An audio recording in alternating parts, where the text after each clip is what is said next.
Moscow, go ahead, please. It's very important. Oga Moscow. All right, Mr. Ben, thank you. Good evening. Yeah, from what you said here, that a lot of people are celebrating the arrest of Simon Ekpa. I think that some of them didn't understand what is going on. Celebrating the arrest of Simon Ekpa does not change Nigeria. It doesn't change anything in Nigeria. If you can remember, Mansin Nadikan was agitating at the beginning. It was fighting for like the corruption in Nigeria before it now starts agitating for Biafra. Now it's being held by Nigerian government. Simon Ekpa pick it up. Now Simon Ekpa is now being arrested. Then people are not celebrating it, thinking that Nnamdi Kanu and Simon Ekpa will be over. The hardship will be over.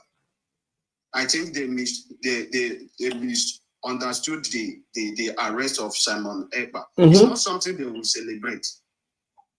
That will not bring the better result that we're expecting in Nigeria. Because they are chasing shadow, leaving the right thing to do for the betterment of our country, Nigeria.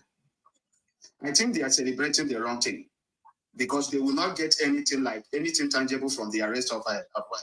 Saying because of the killing, concerning the killing in Southeast, would that be the end? No. The Chibok gets that they took like 4 years ago. Some of them are still returning back home. Has anything changed? No. So people celebrating the arrest of Simon Ekpa is zero. I don't think it brings any change. It makes any difference in Nigeria. So that is not what we're supposed to be doing now. What we're supposed to be saying now is how the government will better our country. Stop chasing shadow outside the country. I think it is for me. Thank you. It is act of irresponsibility. It is act of a failure that Nigerian government, as of today, Nnamdi Kanu has been in jail for the last 4 years or 4.5 years. Nigerian government cannot tell us how many people have been charged to court based on what they say is happening in Nigeria. Who is receiving the order? Who is carrying out the order? Nigerian government cannot tell us. So at the end of the day, you jump from your responsibility and you start running to Finland to bring Simon Ekpa for you.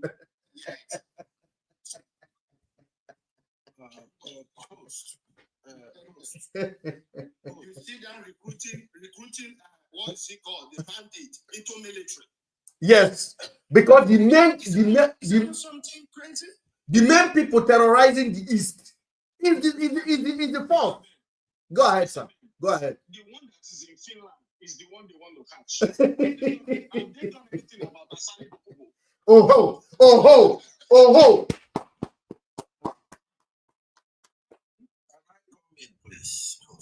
Go ahead, sir. Go ahead, Mr. Abo. Yeah, I want to formally extend my greetings to everyone. Thank you. Live section.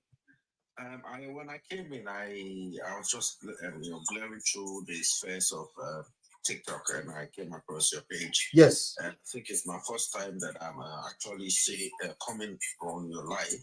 If not the first time I'm actually saying it. Thank you very much. My name is Ben. Thank you for joining. Okay.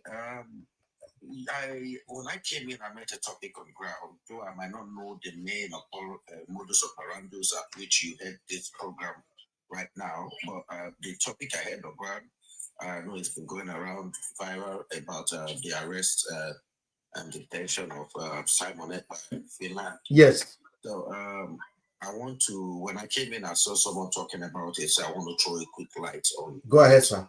So you see, Nigeria, as you and I and everyone would agree, is in a jeopardy. It's in a state of jeopardy politically, socially, industrially. Can you hear me? Yes. Hello? Yes, we can hear you. Go ahead. It's just he's paused. We're having a call, but we can hear you. Okay. I can hear you very well. So if I disappear, just keep talking. I can hear you. Okay. We all know that, we know that the country is not moving towards the direction that all Nigerians would anticipate or wish say, wish that it goes. That is a general issue. I want to talk about the issues that has got to do with a confederation as a nation. Let me use the word a nation, and foreign interjectors. Yeah. So you see, there are rules of laws. You see, when a region of a particular nation are fighting for an agenda or something that they want, there is a way at which they are supposed to go about it. And that is why we have the various sectors, which are the judiciary, the executive, and all the arms of that particular country's segment. That's the way you go about it. You submit your worries, what you want, and then the government would have to look into it and give you feedback. But in a situation of that of Nnamdi Kanu, the IPOB agitation, and the leaders, it's assumed, I would say, I wouldn't, because we all know that they said Nnamdi Kanu is their leader, and it's for them. But let me quickly say something on behalf of Nigerian government from what I know. When it comes to security, of a nation, when you are agitating, what is the basis that which you are agitating? Are you agitating for power? Are you agitating for a divorce from the bloc? Okay, where have you submitted? Have you submitted any bill for your divorce or for your self-determination, which everyone knows by rule of law, it is everyone's right to self-determination. That is aside. But when it comes to a situation where, you see, if we observe when Nnamdi Kanu started preaching to his ideology and his anger, when he was pouring out his anger, everyone was actually paying listening ears, because he was talking about things that was affecting every man. Exactly. Yeah. So at one point, his vengeance, his anger escalated, and he started into areas that was that I would term as state security affairs. There are difference between when you are agitating and you're coming on a platform of on a platform where you can talk with the government and the government will relate back with you. It doesn't matter how slow the process goes, but the longest you are on a table and you are actually deliberating on that issue. So when Nnamdi Kanu started saying, using some harsh words, some derogatory words, and some very criminal statements, like saying the Janjaweed, they call the zoo, call the country the zoo, and first and foremost, for you as a citizen, since you are a member of a country, you're holding that passport of that country, you automatically swear an oath of allegiance. Yeah. And at the first instance, when you start sullying the name of that country, and it has to do with every country all over the world, even in England, there are people that the system of England does not favor. They are English. They are complete 100% English. No matter how, if the government does not favor you, that is why they have House of Lords and you have your representative. Hold on, because where you are going, I know exactly where you're going. You are going into the law and also the norms about achieving one's aim. I know exactly where you are going. But what we are trying to talk about today is that we should apportion blame where it is highly due. Do you think Nigerian state has failed its constitutional duty to protect life and property of Nigerians within Nigerians? And let me tell you something. This is the last 5 years that this has been going on in Southeast. Can we name the sponsors of this problem in the Southeast? Can we name the sponsor of the terrorism that is taking place in the northern part of Nigeria? Can we name them? Where are the people? We are in a country where kidnappers are being released, Boko Haram members are being let go, are being retrained to carry arms again and be on the road. Now you are going to Finland to go and bring somebody. We have a failed state. Nigeria is a failed state, and we should never be economical about it. Finish, please. Yeah, because I was trying to lay a foundation before I hit the nail. What you're talking about now. I was trying to, normally as a rhetorical speaker or orator, you would want to lay a background understanding before you now draw all the pinpoint the areas that which the topic on the table or topic of discussion comes to play in. Yeah. Now, when you are saying Nigeria failed his constitutional right of protecting the properties and lives of the people, it depends on at what ends are you talking about. I mean, brother, let us be factual and let us be realistic. In every aspect of Nigeria, yes, we have failed beyond reasonable doubt.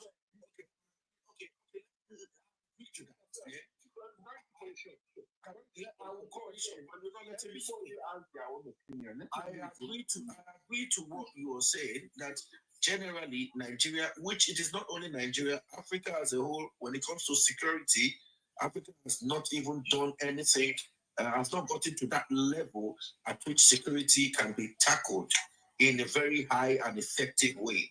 Hold on, please. Can I just hit my point, submit my point in a quick? Because if we're just jumping up to the front, like as Nigeria has failed its people, its constitutional duties. We know, but first and foremost, how has Nigeria failed? Has your country been able to afford CCTV cameras all over Nigeria? Can you actually police even the minor crimes that's going on?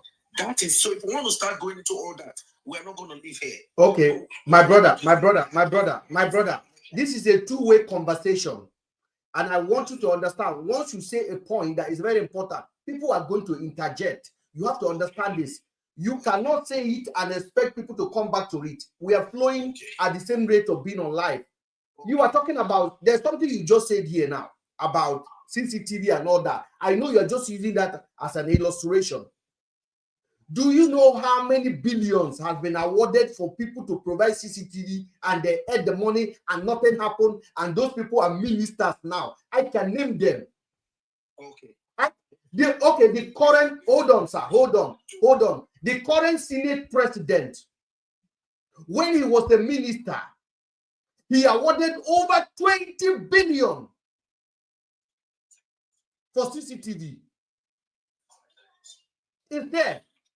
Okay. When they were screening him, not the screening, when they were probing them, where that guy was doing conversion. Yeah. Remember, Akpabio was there. This Akpabio was sitting down there. Yeah. The guy came to cover for Akpabio when Akpabio was a minister of Niger Delta. Okay. Akpabio had the money. Today, Akpabio is a Senate president. Okay. So now, Akpabio traveled. Hold on. Akpabio traveled through Nigeria with 100 cars, with 100 soldiers, with 100 police. How many are you traveling with? Okay, sir, for what you're saying, let me address that area. You see, when what you're saying now is a general, your holistical measures. That is what you're saying now.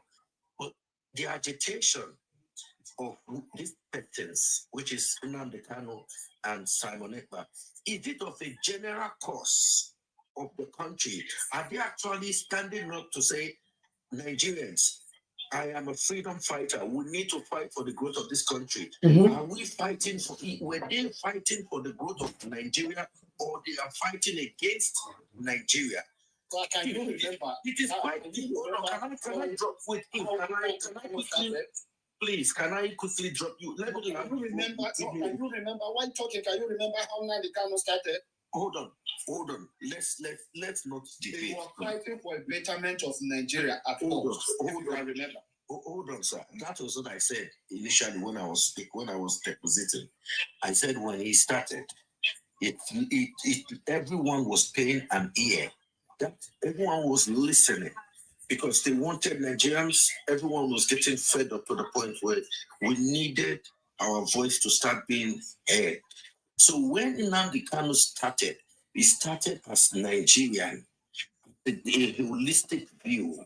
Are you getting what I'm saying? Mm-hmm. So now it is quite different when you are now, you've now left the fight of the country, which is Nigeria. You are not fighting with Nigerians. You are now eventually standing opposite the Nigerian people that you think you are fighting with.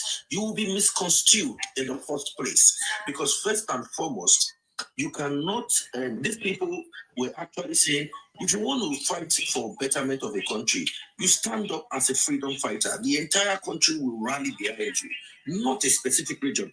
Every region. That is how you see a revolutionist. That is how you bring about revolution. But when in the course of you saying a country is not effective, a country has failed on its constitutional duties, and at the same time you now deviate into now being a sectorial personality fighting against that country, not fighting for the country. It is two different things. Fighting against the country and fighting for the people of that country. It is two different things. So when an individual holding a Nigerian passport that has shown allegiance to the federal system of Nigeria and the federal government of Nigeria and is a citizen of Nigeria, has now stood and now say in a public media, rhetorically, he spoke and he said, pick up guns on a live. You think those words are very, very crucial? My brother, It is being my brother, I agree with you. I'm going to stop you there. Let me bring somebody else. Please still talk because there'll be time for you to also chat again. Let me bring Moscow in. If you're on YouTube, the link is there because we have people watching us on YouTube.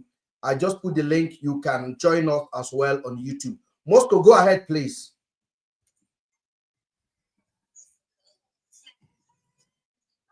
Moscow, are you there? If Moscow is not there, somebody else can continue. But on a serious note, I understand exactly what my brother is saying. He's trying to lay the historical context of what has been taking place because a lot of people did not understand when Nnamdi Kanu changed from advocating for against corruption to when he started calling for radical view that he expressed in a lot of his messages. But I also want to tell you something. Among all of those things that Nnamdi Kanu exhibited, what is happening in the northern part of Nigeria is worst. Nnamdi Kanu was just dramatizing his own or basically drawing his own. But what we see in the northern part of Nigeria, it is absolutely carnage. But the same kind of treatment has not been given to them.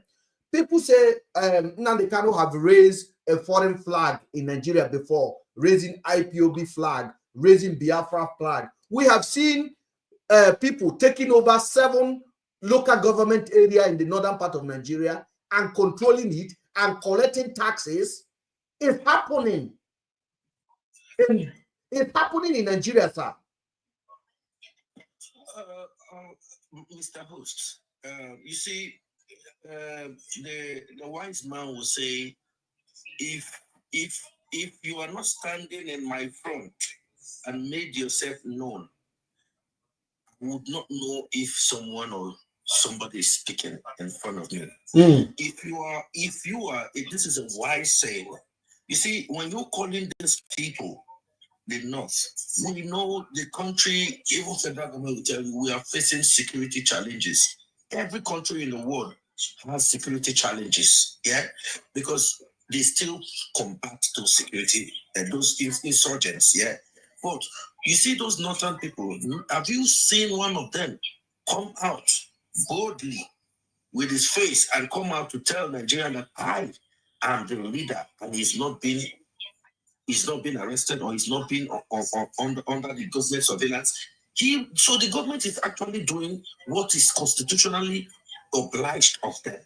When you come out and surface your face, you said Nnamdi Kanu was dramatizing. In the face of law and security, there is nothing as such as dramatizing. When you make a statement, a defamatory statement, and a criminalized statement, it is aired on you. There is no, I was dramatizing. No. Because first and foremost, the moment you made that utterances, there are 1 million people that are listening to you. And after he made that statement, there became so much crisis in that region in Nigeria. So the onus is upon the federal government to go for the specific people that single-handedly brought themselves out as the leader. See, the same thing is what is happening with Simon Ekpa. And you were talking about citizenship. Can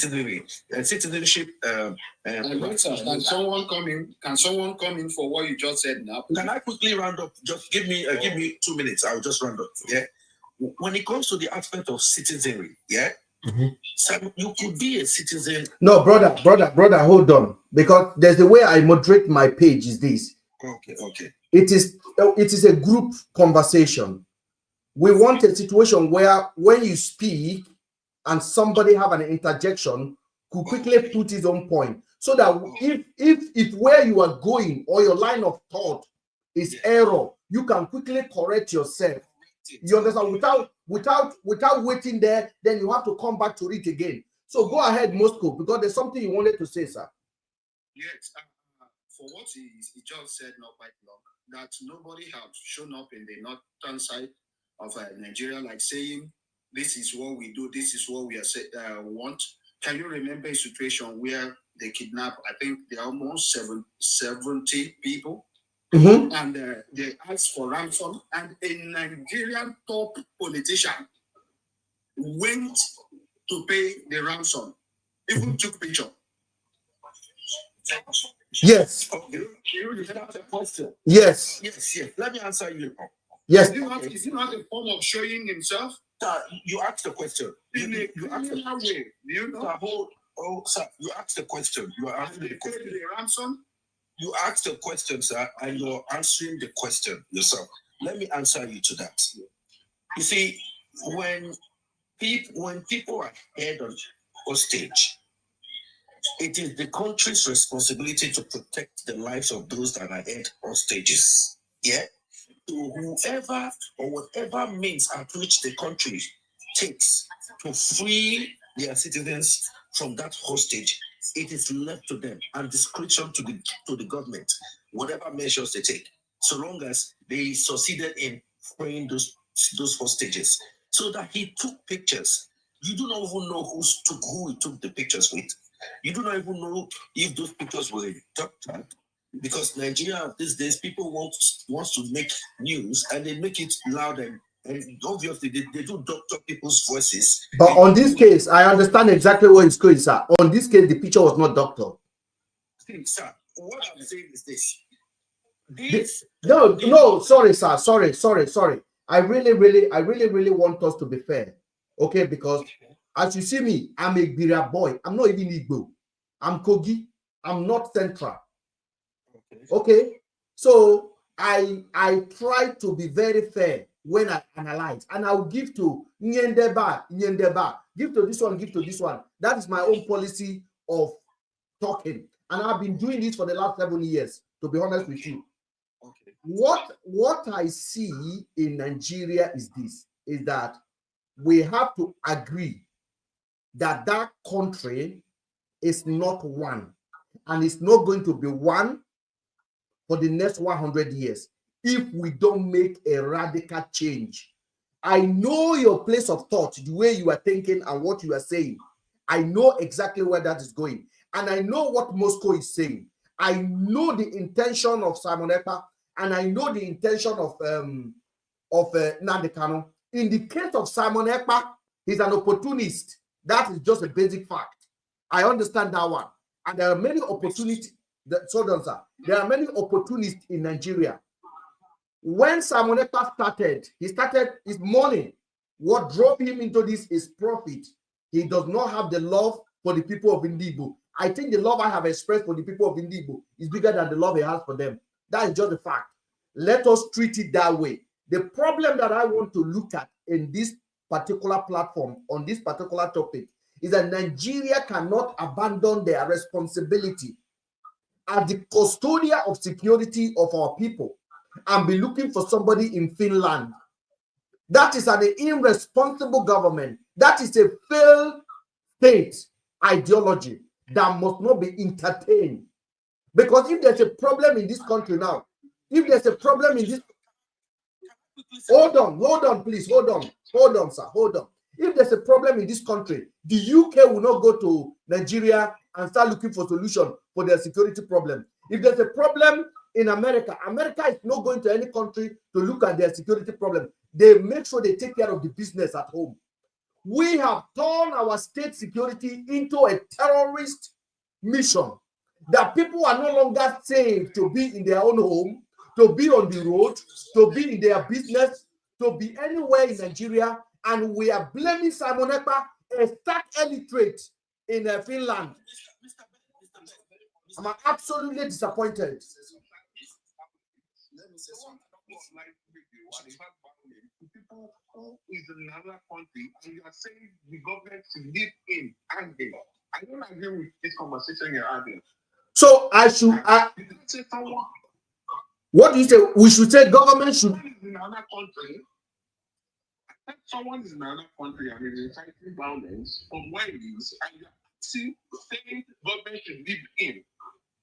No, I don't know. No, I am not saying. You don't understand. You don't understand. I have never said on this platform. I have never said on this platform government should leave him. I have not said anything like that. But what he's trying to say is that what I meant is this. Hold on now, please. Hold on, please. Hold on. Let me say this to you. What I'm saying is this: that before you can go to the top, you have to sweep the ground. Simon Ekpa. No. Okay, Nnamdi Kanu was not the ground. Do you mean Nnamdi Kanu was not the ground? Do you mean Nnamdi Kanu was not the ground? Is it the ground or the top? No, was Nnamdi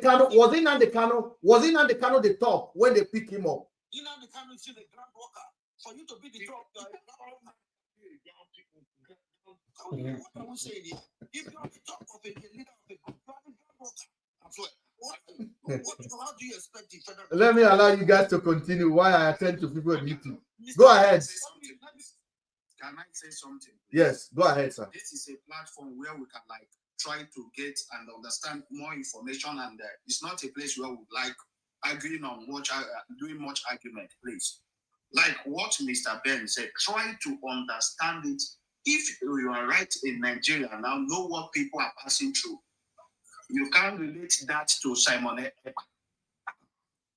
Security is security, okay? Please,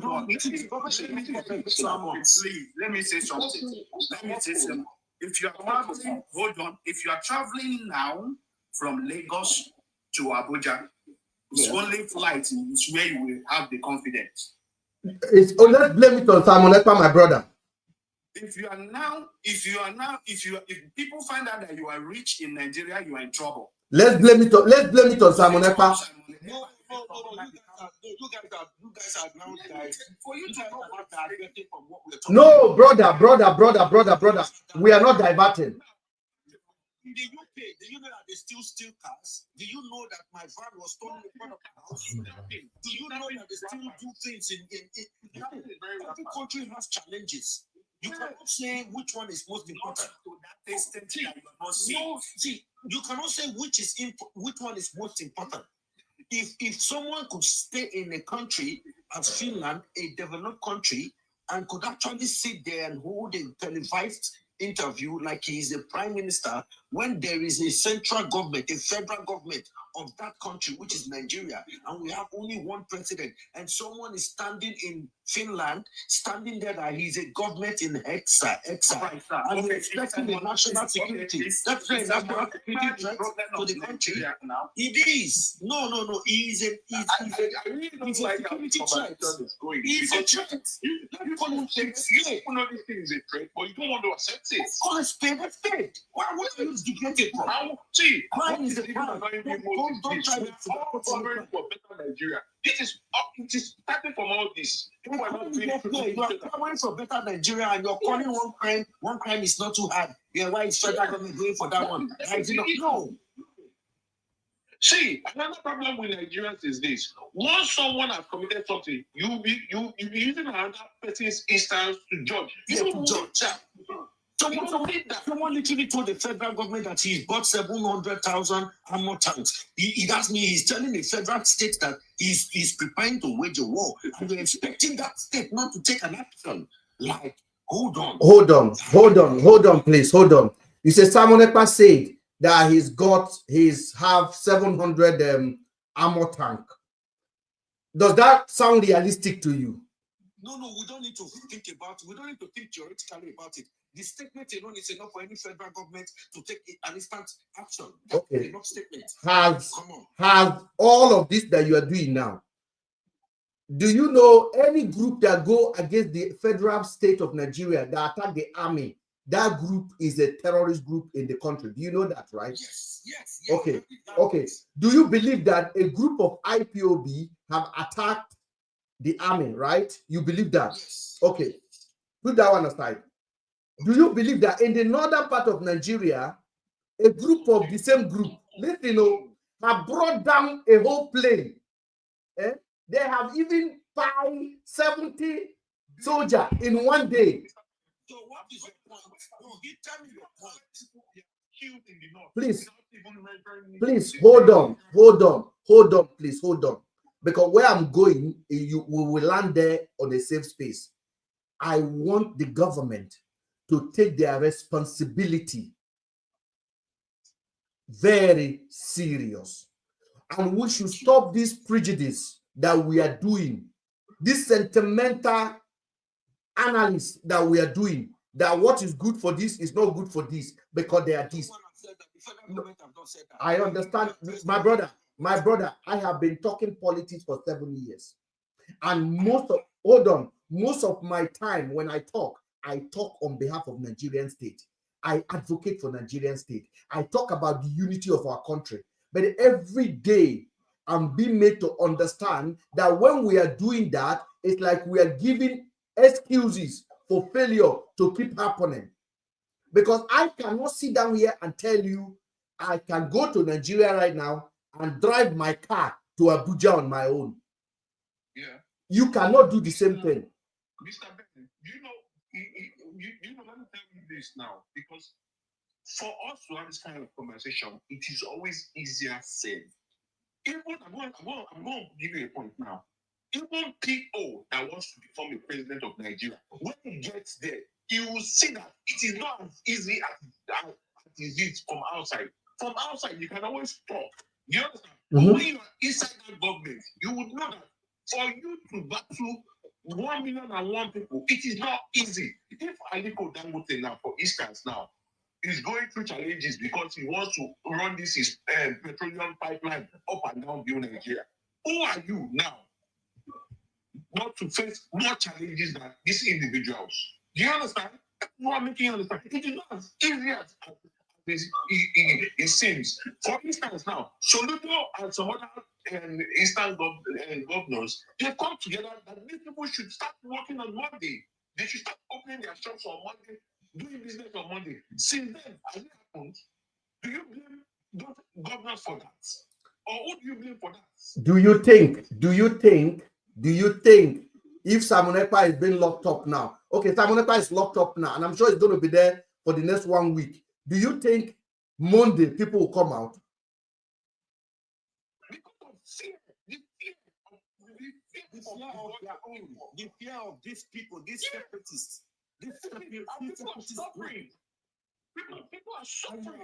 You're asking Nigeria not to take that as a serious thing. It is a serious thing. What I can tell you is this: people are really, really suffering. I'm not happy the way Nigeria is going. Nigeria is a failed government. You feel maybe from the kind of conversations we are having, you think I'm supporting Nigerian government. Nigeria has failed Nigerians itself. Do you understand? I know about these things, but the truth is this.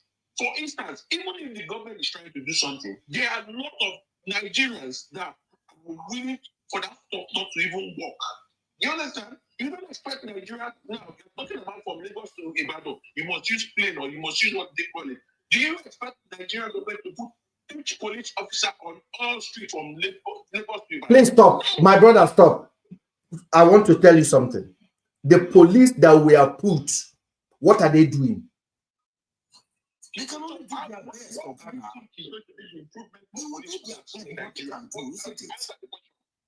do you think would improve the police state in Nigeria? The security. What do you think would give us an idea if you were to be the president? Tell us how you would achieve that with the resources that Nigeria has now. Let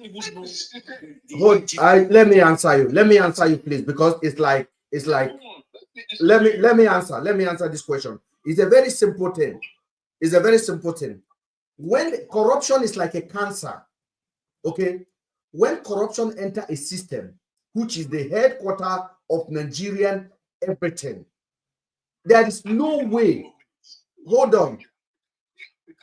I'm gonna deal with Nigerian matter, please, so that before I diversify, go that side. So if corruption is the order of the day in Nigeria, then we have a problem. The same thing that you are talking about now. If you go to Nigeria right now, you see young people, Yahoo boy, having police escort with them. Why? Then you will see police carrying bag for people. Why? In short, Deji was saying the other day, there are more police guiding VIP than police securing Nigeria. There are more police following VIP around the country than the host police policing Nigeria. In some houses, there are 3 police. Madam have police. Oga have police. Soldier this. What I will do for insecurity to have a way, there cannot be elimination of insecurity without adequately fighting for corruption. When we first started this program, hold on.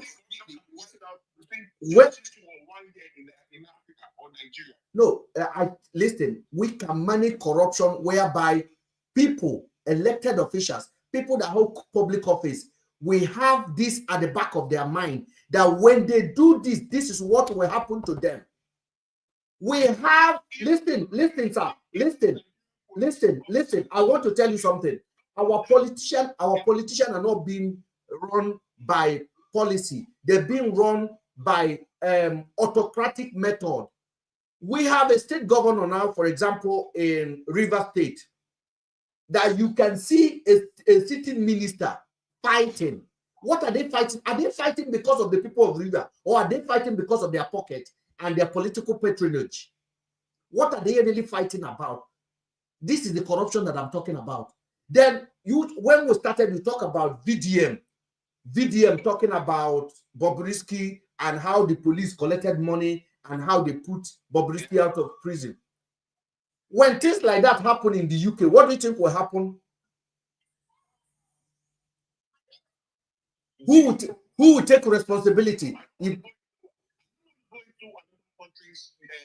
Okay, let me bring. I will tell you what will happen. I will tell you what will happen.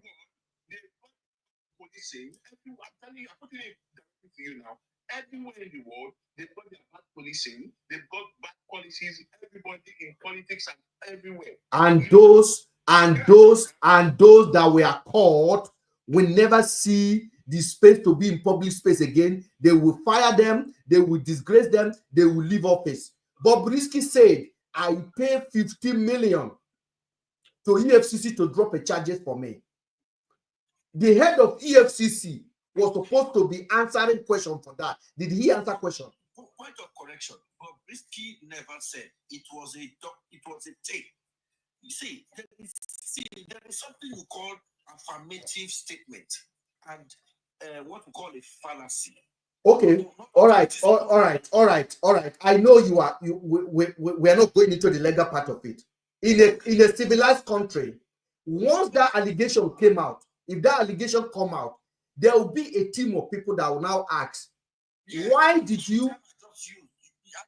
You said Bobrisky said.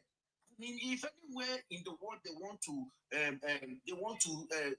probe a criminal act, or they want to check, they have to use the legal process. Okay. So when there is no affirmative, a concrete evidence of that thing happening, how do you get a confirmation, a concrete evidence? Oh, this is where accountability comes from. This is where accountability comes from. This is where accountability comes from. Okay, now. In a country where you don't even have CCTV, you don't have security facilities put in place. How can you fight? It is very easy to give this judgment from outside. But what I told you, when you're in government, you will see that these things are not as easy as that. Do you understand? You can be outside making any kind of decision that, oh, when you get into office, you do this, you do that. But when you get there, when you don't even have the source of funds for it, what happens? How much are these police officers? How much are they paid? Let's start from there. How much do they pay them? Do they have good housing and structures? What about their families? We know how these officers look. Most of them, we know. Do you understand? We definitely see them on the streets, and we know they are not well taken care of. Where do we start from? You understand? So would you risk your life to protect when the country has not even been able to feed you, that the family, would you risk your life? In Nigeria, that people have failed to realize. You understand? I want to welcome Mr. Gold. Mr. Gold, good evening.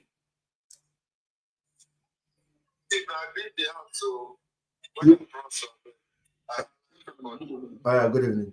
So, on a serious note, my brothers, let me just say this thing.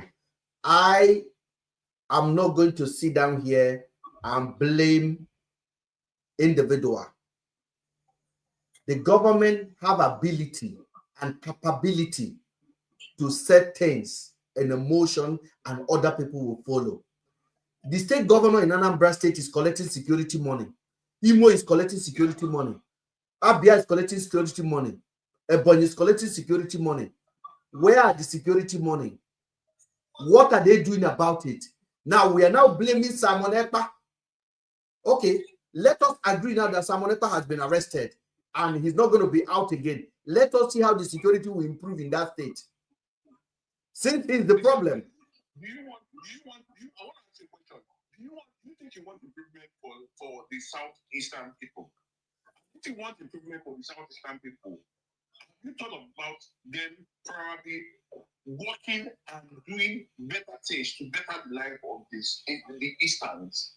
Do you understand? Because the truth is this: most of these Eastern people, you probably see them in the West, maybe Lagos and every other thing, doing better things. Do you understand? These people now doing better things in Lagos and other places, they are willing to go to their states to do these things. But because of this insecurity, that is the reason why most of these people will rather situate their business in Ogun State or your state and other states instead of bringing it to their own state or their people to enjoy.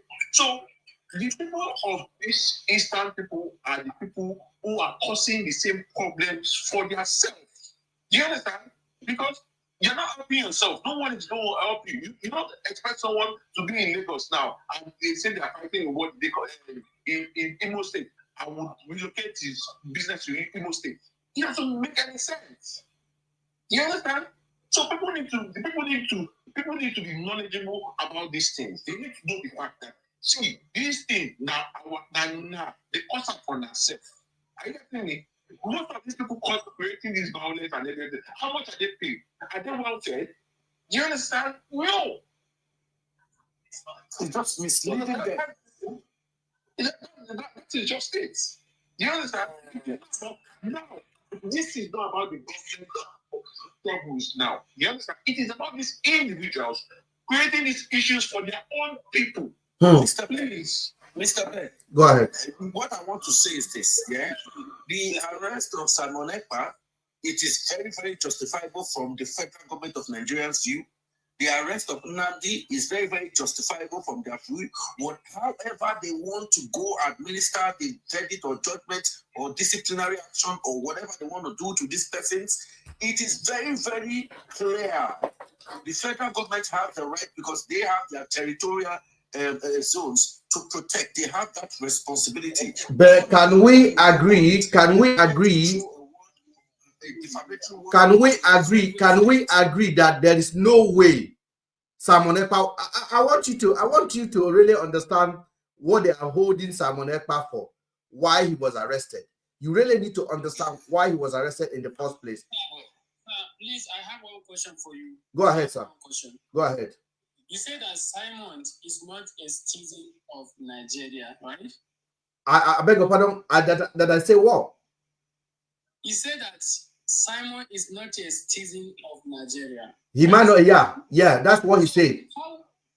How someone is not part of your country and come and advise you about how are you going to what did I call it? Use your life. Come and lead an insurgents against your country. Why? You said you think about it now. Can you think Nigeria is Simon said. Nigerians, you're supposed to think about what kind Hello, brother. Go ahead. When they talk, one of our brothers finished up was like he said that the insecurity. If I may ask bros, anybody can answer me. If this insecurity, when this thing start for them, when this insecurity start for Southeast, please, I want to know. Insecurity has always been. I'm living in Imo State like since 2018, Sha. Since 2018. Mm-hmm. Now, insecurity has always been there. Insecurity has been there from time immemorial. It's in everywhere. Why are you now? Why people are now blaming someone? No, there is someone. Let me answer. Why is someone is not part of your country and come Mr. Young, let me answer him. Mr. Young, hold on. You said why Simon Ekpa is being held? Yeah, I say irresponsibility for that. Because why Simon Ekpa has came out publicly, not someone instigating or someone speaking or a voice note. He made a video and he said he named himself as the prime minister of an exile government against a shocking. You didn't jump go from. I said this insecurity when it starts. The insecurity have always been there. Why is that way, bro? Since then, Nigeria, all of them believe in one Nigeria. Wait, I'm coming, bros. I'm coming, please. No verse, I beg. No verse, bros. You could talk, I beg. This, all of them, that time, I think Mazin Nnamdi Kanu started 2014, I'll be well. This insecurity for the Southeast. Or whether it's 2006, no, sorry. Okay, if you like, it start 1990, no problem. When this insecurity don't really they start for that place, they come. This problem don't start for that place, they come. And another thing I want to ask, every other country, every other state in Nigeria, which state, all the states in Nigeria don't wake up say, okay, this Southeast, now still Nigeria, please Nigeria, how can we do this thing? How can we call these people? Okay, forget say they. How many states for Nigeria don't stand up? Like the one state don't stand up, say, okay, South is now our brother, now our people. Nigeria government, what thing we go do to make this thing stop? No, the question now, what be the problem when Southeast don't tell Nigeria say be their problem? Okay. The reason why people don't wake up to respond to that is because all states have their own challenges. We have our own problem. Challenges. People don't know about it. See, let me tell you something. I used to Lagos all my life. Do you understand? Why can't you also rob everybody? In Lagos, even in Lagos, since you might Nigeria don't divide never divide. Now what is the nation when Nigeria won? The Southeast won. What you think? Nigeria don't divide. Now you dey talk that one.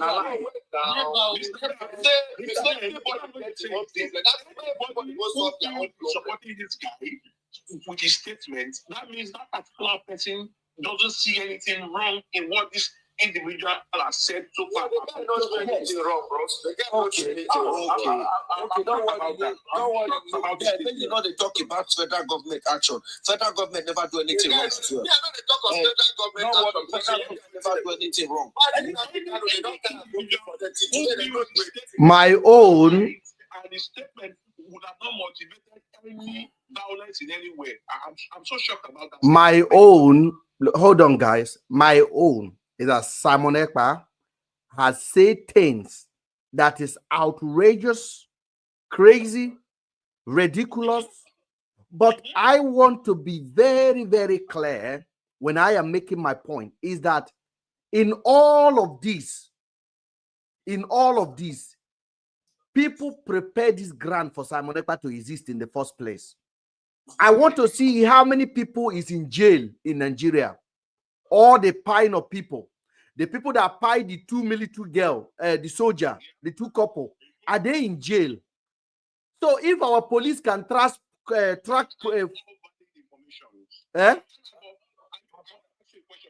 yes.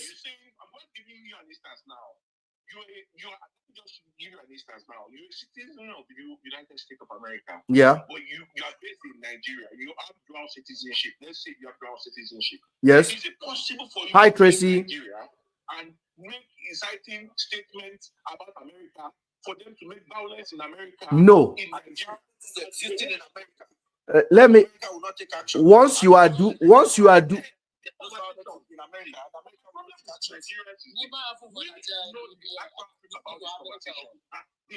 very wrong, but we don't want to accept it. But we want a better Nigeria. Our training for betterment in our we can't call it spade.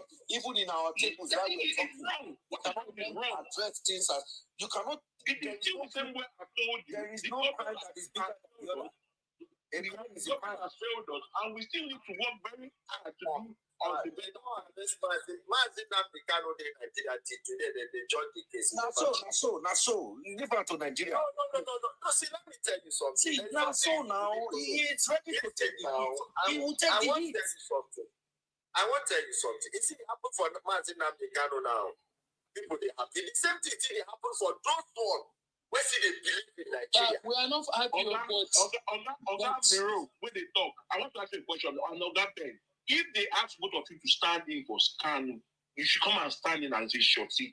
Whether you stand or not, would you do that? The man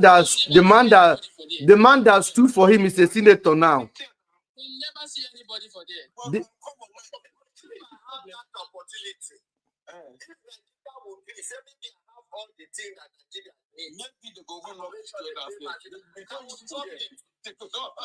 they could not find out about it because I tell me you can't stand for him. That means people need to know what they're talking about. Anybody you can't stand in for, that means you're not even certain about that individual. Mr. Ken, I want you to let me give you a little bit of history of myself. When Buhari came into power, Nnamdi Kanu was attacking the Buhari government a lot, or even the Buhari himself. That's when he came up with Buhari was fake, Buhari was not, it's an imposter, and all those things. I have numerous videos. Mr. Ben. Yep. I agree. Mr. Buhari, he's my brother, right? Yes. But that Buhari said is fake, I tell you. The Buhari, what did you say? Fake. This Buhari is fake. Okay, let's not go hysterical here, please. Because this is exactly. I'm done.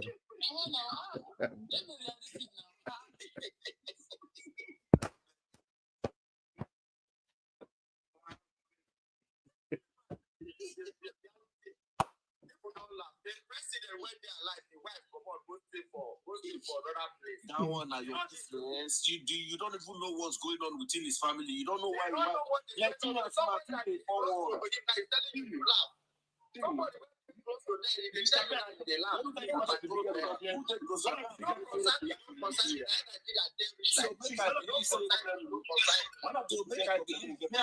guy now saying that na Buhari elder brother. Be Buhari elder brother or younger brother? Which one you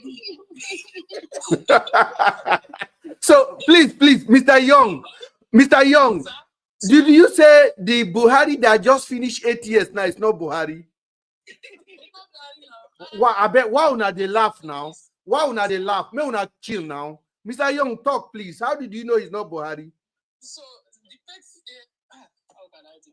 I'm an answer man, but my English is too small, but see, the Buhari that I know before is not like something like this before. You said this one is not Buhari. This one is Osama bin Laden. What's his name? I don't know. Mohammed from Sudan. That one is from Sudan. I don't know. Jibril. The biggest mistakes we always make in life is we feel we know people too well. Do you understand? When you think you know someone too well, maybe the person gets into power, you think he's going to favor you, and he doesn't favor you, or he doesn't do what you expect him to do. You start discriminating that individual, or you are condemning him, or saying this particular person is not the person that you used to know. I'm going to give you an instance now. I worked in tax office in Nigeria for 15 years before I moved abroad. Now, when you are talking about good Nigerian systems, how many people pay taxes in Nigeria? We all want better life. We all stay abroad, and we all know how we pay these taxes. Do you understand? And we all know how we do the right thing when we come here. We pay the taxes judiciously. We pay it. Yes, but when we are back home, I can tell you, I'm telling you this now, most of these billionaires you find, ask them to bring their tax record out. How many of them have good record tax files or documentation? Zero. But we still want government to do everything. The same people will come abroad, would enter bus, would enter rail, would enter everything, and we still go back to condemn this particular. My brother.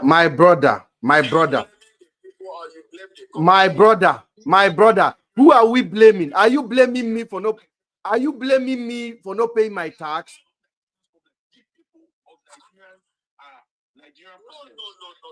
No, Oh, my brother, you've been hold on, please. Let me answer him. My brother, you've been very economical with the truth, please. It is the state. It is the state that collect taxes. It's not the citizen that say, excuse me, I have a 50 pound, I want to pay my 1 pound. It is the state that's supposed to make that law. I'm not telling you, I'm telling you now. Do you know the people who pay taxes in Nigeria is not 10%? Oh no, but it's the state that's supposed to make it 100%, not the people, not individual. So if the state now, see, let me tell you something. When they stay abroad, we know how to take the go. See, these things when you don't. Have you ever voluntarily pay your own tax? Yes, I can tell you that. No, yes, and nobody does it. Nobody. The reason why Donald Trump won election. Hold on, please. Hold on, brother. Brother, hold on, please. Because this is a very important topic. I want to really say what I want to say because people may listen to this later. The reason why Donald Trump won election. Hold on. I want to really mute Muslim first. Let me just say this because this is very important for me.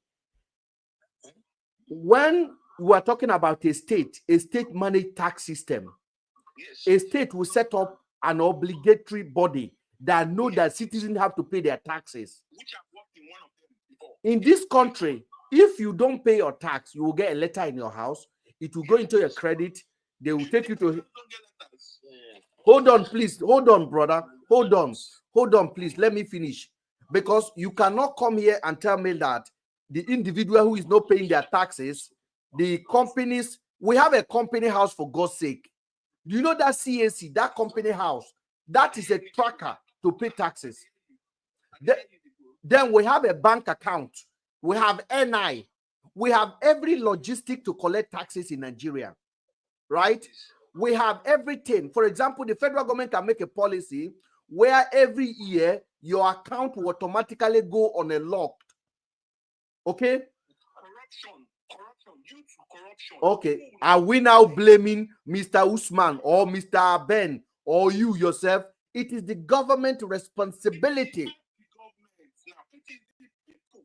See, okay, I want to ask you a question, Mr.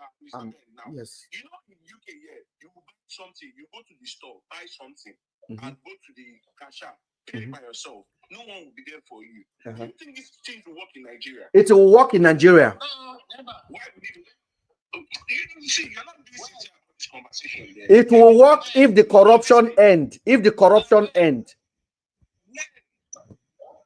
My brother, I have a question.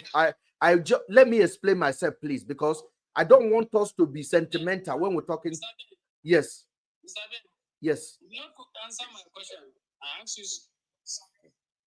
Ask me again, please. Let me. If you remember the question, I'll answer it. Mr. Ben, you go answer question. I don't die. I beg, ask the question, Mr. Young. I say that how can somebody is not a citizen of country that come and advise you about something? How? Why? Oh. You are still talking about Simon Ekpa matter. Let me answer you, please. Let me answer you. Simon Ekpa said he's no longer in Nigeria, that he's for Biafra, and there is a land called Biafra according to Simon. What's wrong with you now? What's wrong with you, young man? He said, okay, this is not me to decide. Simon Ekpa said, I'm done.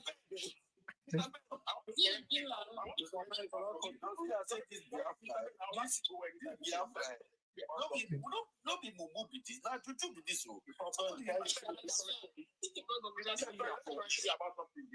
said I don't pay taxes.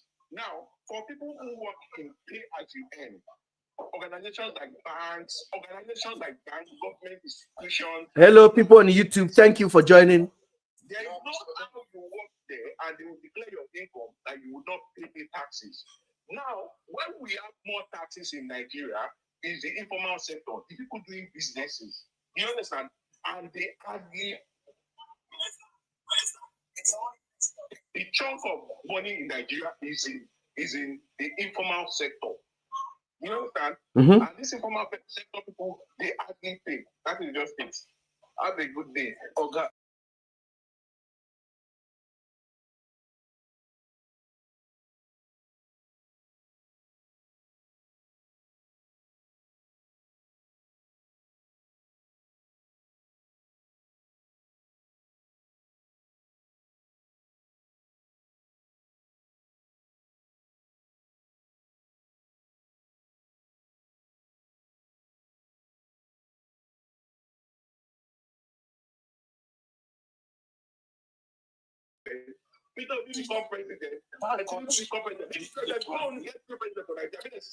My brother, to be a president, The problem we are facing in Nigeria is that we don't have decisive leaders. If you want to be a true leader, don't take sides. When we say that Godfather is like carrying this there. That's the problem. You want to decide. You want to tell me that if I say if Abacha was the president, all this nonsense would be happening.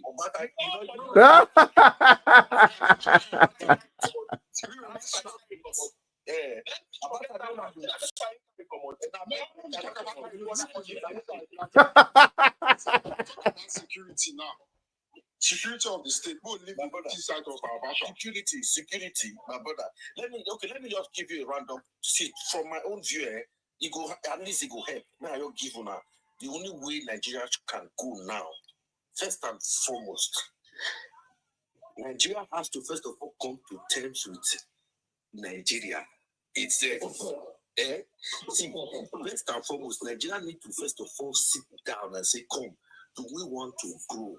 Or we want to continue on this path. Yeah?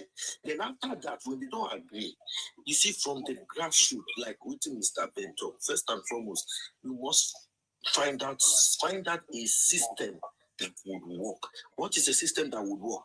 A system that can promote accountability. See,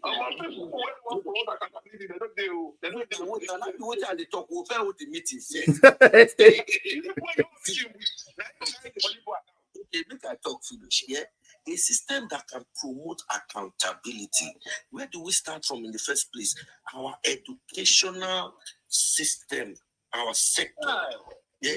We educate the people about what it takes for an economy to grow. What is the definition of a country? What does it mean by loyalty to your country? How do you contribute to the growth of your country? Not be just to go read maths and English, read big grammar, come out from school, you don't know nothing, you get me. See, now, secondly, then you now start from the first thing you start copying security. What is security? First and foremost, you said to start with making sure that the criminal themselves nothing do crime hide. How do you do that? But first of all, make sure there is CCTV camera in every loop and corner. Baba, I beg, this CCTV camera you are calling, are you selling it for us? You they sell them? Baba, you won't sell CCTV for light when no day for the same corrupted people. We go turn them off. I want to, Baba, I beg, stop. I want to tell you something. I want to give you example. I want to give you example. I want to give you example. I want to give you example. I want to give you example. The same thing with the talk if we don't face the truth. They don't want to do the right thing. Corruption, not make them keep inside darkness. My brother. I was still telling someone yesterday. Corruption. I was telling someone yesterday. The government I want to find out. You tell them to deliver lights for them. This is what you get. Deliver light. What do you want in our country? Only the natural resources. What they want to give you light? What they want me you do darkness? What they want to give you light? What they want me you do inside dark? Let me tell you something. I let us be honest. My brother, let us be honest with ourselves. Let us be honest with ourselves. We can do patriotism today till tomorrow. I used to do patriotism a lot, but the only country I am patriotism to right now is far away from Nigeria. I am patriotic to UK, where my children grow up in safety, where my life is saved. That is the fact of the matter. I want to tell you something. When this government came into power, pounds were 850 naira. Today, pounds is 2,250.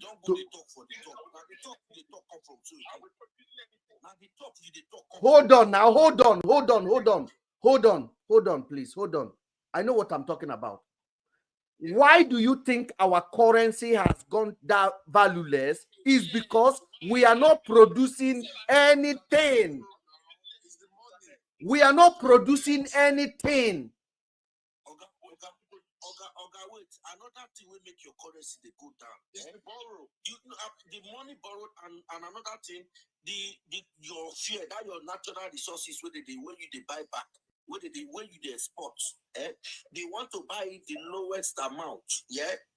Because if they don't downgrade your money, it go there expensive for them to buy from you, and your money go enter your system.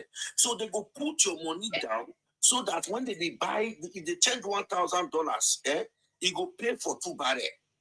Are you getting what I'm saying? So why your currency become dilapidated? Because they know that your leaders, you people, we are not saying you people. My brother, call them people. My brother, call them people. Currency is lack of productivity. Yes, it's as simple as that. It's a mathematical. Sovereignty belongs to the people. Sovereignty belongs to the people, not a system that will call government. Yes. Oftentimes we'll shift the blames, we'll keep pointing fingers, and it is as a result of shifting those blames that someone says something that is right, someone starts up and counters it. At the end of the day, we are the people.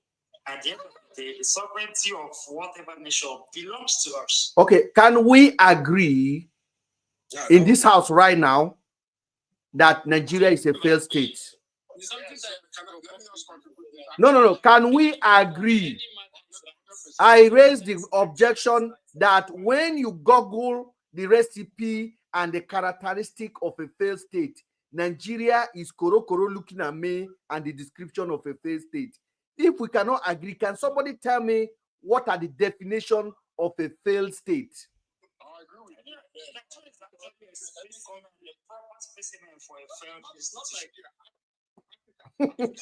No, Rwanda is not a failed state. Rwanda is not a failed state. Tanzania is not a failed state. South Africa is not a failed state. Stood up and fought the bad reforms in the government. 2014, they held their general election, and between then till now, cocoa has been their major export, and the economy is way far better than us, with a minimum wage of at least 300,000 in our own currency. I'm talking about Africa Coast. Now look at Mali today. So I'm not using Africa as generally a system without what we call it discovery. A system without discovery can never grow. Never. Africa as a whole has, including Egypt that experienced civilization on time, has just 12,000 discoveries. Only Israel, with less than 17 million population, with less than 9 million population, has over 26,000 discoveries. Only Israel. So where do we go from here? Reform the education systems. Because we are I think this problem is a black man issue. Look at all the nations in the world, even the ones, the black nations in Europe, are they developed? Ask yourself that question. The one that's in Europe, the African nations, the black nations that are in Europe. Are you not saying because of the excess of carbohydrates by the money? You don't have to wait for them to develop to start working on your own nation. It's the same thing we're saying. It's a black problem. Not until we realize this problem, then we will start developing. Okay. Now, let's finish this conversation. Now, what do you think will be the best way out of for our country for us to develop? Now that we know the question, the point is now that we know that it is the problem, how can the solution start coming? The only way solution can start coming is when we start speaking truth to each other and believing the truth, not living our life.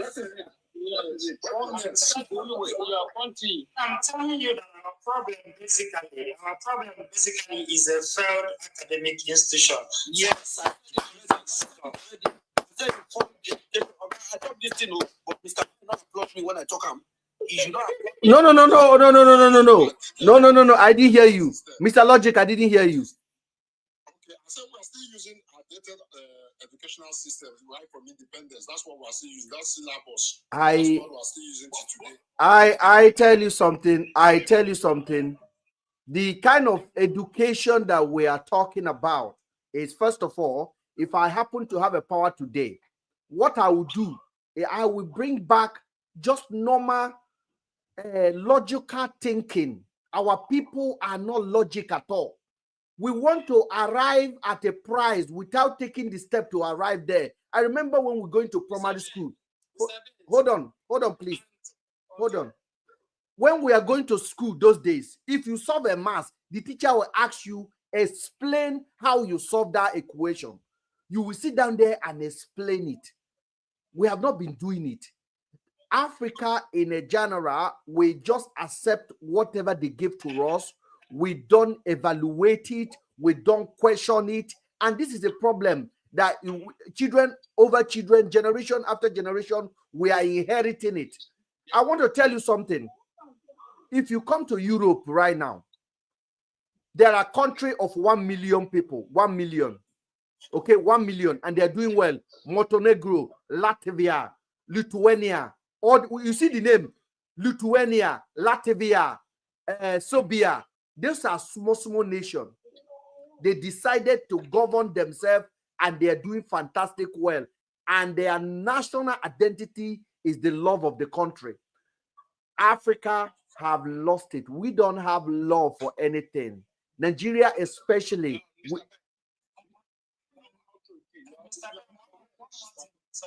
Suggestion, please moderate the line so that we can have a meaningful conversation and come up with things that we can. I am trying to moderate, but people are popping up, and TikTok is so funny. Once you mute people, they will come up. What I'm trying to say is this: we have a generation that we are not. Education is minimum. People come out and say, "Money na water, money na water." I'm moving belly up and down around the country. Money na water. Nobody is asking question. What did you do to arrive at this money that has become water in your hand? Millions of people celebrate these clowns. Nigeria is in a state of whereby survival of the fittest. I tell you yesterday, and I keep saying it. If there's a free entrance now to US, there won't be nobody left in Lagos. The reason why Nigeria is not being deserted at the moment is people can't afford the ticket and they cannot get the visa. It's as simple as that. Let us be realistic with ourselves. Nigeria has shown example of why we fail as a black people, because we have not even tried at all. In my own humble opinion and noble impulse, that country should never be one. We don't love each other. We don't care about each other. People just want to build their own house, make their own gate, and let every other thing rot. This is not happening in this country. There's no love. There's zero love. No love. We can pretend to ourselves that Hausa man is the problem, Yoruba man is the problem, Igbo man is the problem, this one is the problem. The problem is this, is that we are set up to fail, and there's nothing that will revive that country. Mr. Ben, now, because you said Nigeria is not meant to be was it meant to be one? Yes. Okay, it should never be one. It should never be one.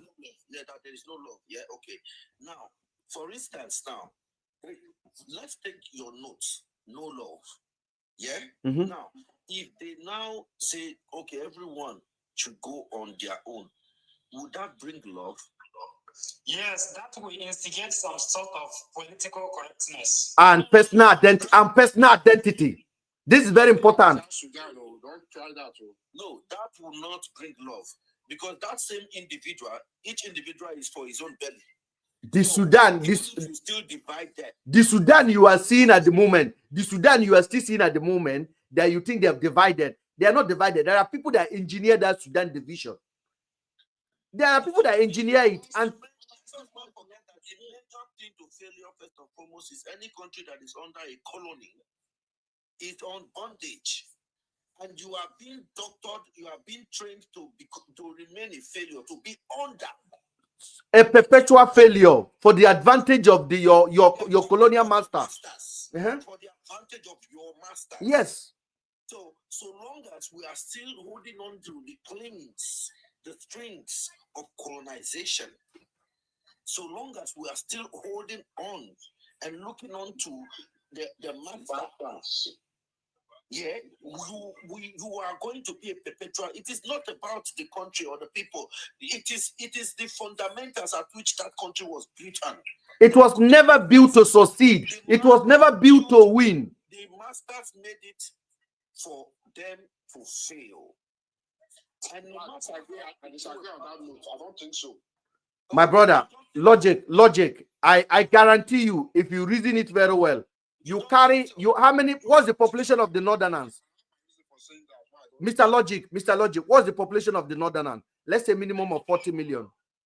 Okay. What's the population of the West? Minimum of 40 million. What's the population of the East? Minimum of 40 million. That's 120 million, different tribes, different religion, different everything. And then you have another over 100 ethnic group in the country. And you join them together and say they are one. Which other country in the world have that identity? To his point, you are correct. Yeah, you're correct. Even hold on. Brother, hold on. I want to finish market here. Our colonial master, which is the British, when they were ruling, when they were with us, when they are in charge, they have this regional government: East region, West region, Northern region, and the Central region. Okay? And the Queen of England sent governors, different captains to different area. and they all report back to the central. That's how they govern. They understand it. Now, come back to England here now, in the United Kingdom. Nigeria is 250 million population. You call us one with over 110 languages. You call us one. If you come back to England, our master, United Kingdom is not one. There are 3 countries that made up this country: England, Wales, and Scotland. Then you even have Northern Ireland as well. Okay, they made up this country. Then if you go to their parliament, you go to Wales parliament, they have their first minister, they have their parliament, they make their law, they send 3 representatives or 5 representatives to the Westminster. If you go to Northern Ireland, Wales is the same thing. They send their own to Westminster. They have their first minister. They have their money. They have their language. Scotland have their own pounds. They have their liberty. They have everything. They make it central. So everybody govern themselves according to the region. If you go to Scotland right now, they will be speaking Scottish to you. That is why when you see a French president in England, he will speak French. Does it mean he can't speak English? It's his own identity. If a Polish prime minister come here, he's eloquent in English. You will never hear him speaking English to the prime minister of this country. He will speak Polish and they will translate it for him. That is how powerful their identity and their culture is. And that's what unites them together. That is why if you go to Poland now as an expert and you want to defraud the government, they will arrest you immediately. If you want to defraud the government with a Polish minister, it's not possible. But Nigeria will go and hire a Arabo from Lebanon, from China, to come and defraud our country. Because everybody does not see that country as their own. People want to see opportunity and take it and eat and build their own well and build their own road and build their own generator, and the rest remain in the air. So in my own opinion, and I'm going to say this now, Nigeria will not be better. I'm not cursing the country. It is just the reality. It's a simple mathematics. Hold on, please. The mathematics that's supposed to make it work is a logical thinking, or what you call it, where we are thinking ahead. Nobody's thinking. Nobody's thinking. The president came on power and he went to buy a plane because he feel like buying a plane. Award money for ministers and the House of Rep to go and buy cars they won. The election is rigged. Nobody talks. They go to court.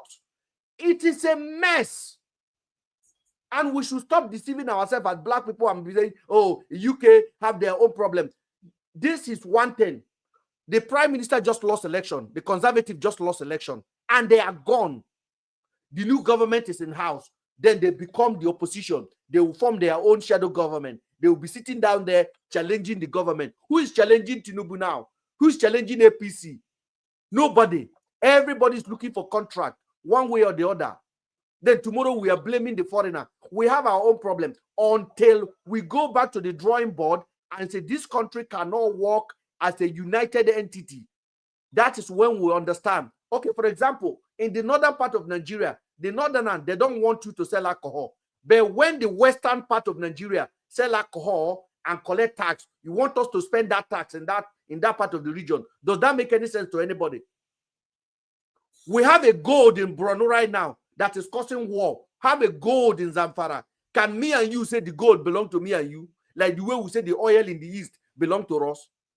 Let us be honest with ourselves. We have a problem, and our colonial masters are in charge of Nigeria. Instead of actually the young people of our country to come out and say, we had enough, let us begin to talk. Then we are tribal sentimental. We are thinking, okay, this guy is not my tribe. I cannot say what he's saying. I cannot agree with him. Go ahead. Okay, go on. Sorry, I have a test tomorrow. Thank you very much. I really appreciate it. I appreciate you. Make sure you follow us and connect with us anytime, brother. Yes, sir. I follow you. You see, when people don't value life, then you can never go forward. In Africa as a whole, we don't value human life. You understand? One person in Europe have problem in one place. You see, your whole nation will be on standby. on standstill to rescue that one person. We don't have that as a black nation. I'm not speaking in Nigeria as a point of contact. I'm talking about the whole Africa. The blacks as a whole, we have a big issue of not loving ourselves, and that's the problem. When you don't love yourself, how will you be able to stand for your brother in pain? And that's the problem Nigeria is facing, because there's no law, there's insecurity, insurgencies in the whole Nigeria. And are you telling me that there are no people in that country that are sponsoring this insurgency in the north, in the south? There are people responsible. Okay, look at Gumi for that. For instance, Gumi came out and said he can negotiate with terrorists. And he was doing it on a regular basis. Terrorists. And that means you know them. And the government are still backing this kind of person. As I'm speaking right now, I'm one of the most happiest person for the arrest of this guy today. Because that guy has caused a lot of atrocities in the south, a lot of unrest in the south. Go to his page. Look at all what he's been posting, all negative things. Do you know what it means to attack federal troops? Nigeria is a really serious country. Look at what Israel is doing today, for instance. All the enemies of Israel are taking them one by one. This arrest they did today should have happened a long time ago, not even today. But let us now raise our hope. This is what I keep saying. This arrest you are seeing now is just for me, because I have seen more than this. Okay, this arrest you are seeing is a smoke face. Because Nigeria, when it comes to Nigeria submitting document that can basically prove this guy guilty of anything, they don't have it. Okay, they have it all. All those incitement on the post, all those incitement, are they not enough to indict him? I want to believe you that they have it, but let us go and wait. If you talk about incitement, then talk about Israel. It has no effect. Do you understand what is going on with Netanyahu today?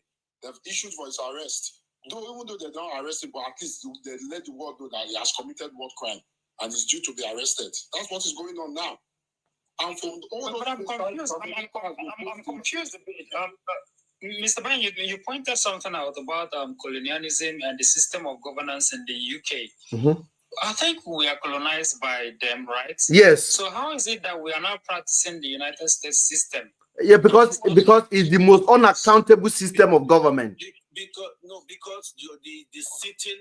the sitting cabals believe they can operate more. It's about functionality that will affect their selfish interest. That's why I asked that question. Yes, it is the most. There's no room for scrutiny. There's no separation of powers in this very federal system. Who did it? Who did it for them? Who did it for them?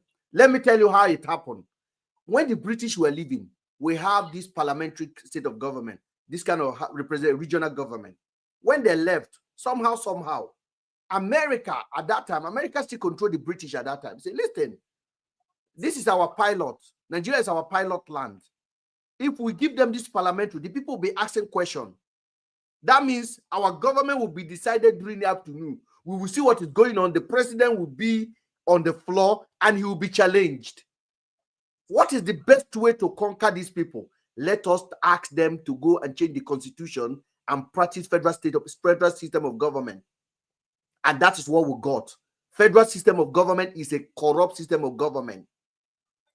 And that is the system that gave the Senate president the impetus to say, we will stay at home to enjoy while you guys go out. That is exactly. Not really in an organized system. In an organized system, that is breach of the hate speech law. He said it. He said it. Should resign. Another thing I want to quickly highlight when it comes to the educational system of Africa as a whole. You see, back in the days, even in the UK now, you see, when you are in from reception you get to year 1, year 2. You see, they started watching all the students. They know the ones that have got the brain to read theoretically, to be in the office that can take uphold administrative offices. Yeah, we know them. There's a way they from their grassroots as they are growing, they know how to direct them into that. They are taking for special courses. Yes. So let me buttress, please. You see, the system of Nigeria's education is we go to school and read in a language that we do not understand, a borrowed language. We read big grammars. Most of our graduates, they don't even know the meaning of those big grammars that they are speaking. They just use it because they want to prove that I am educated. They see speaking of big grammars like education that makes people believe that you've got so much in you to deposit or to give out.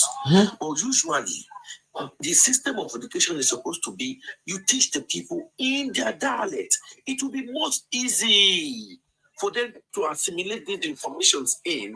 By so assimilating those information in, they can start envisaging it even while they are reading it. They can start imagining what they are reading, that this is what this is saying about. This is what I'm learning to be in the next future.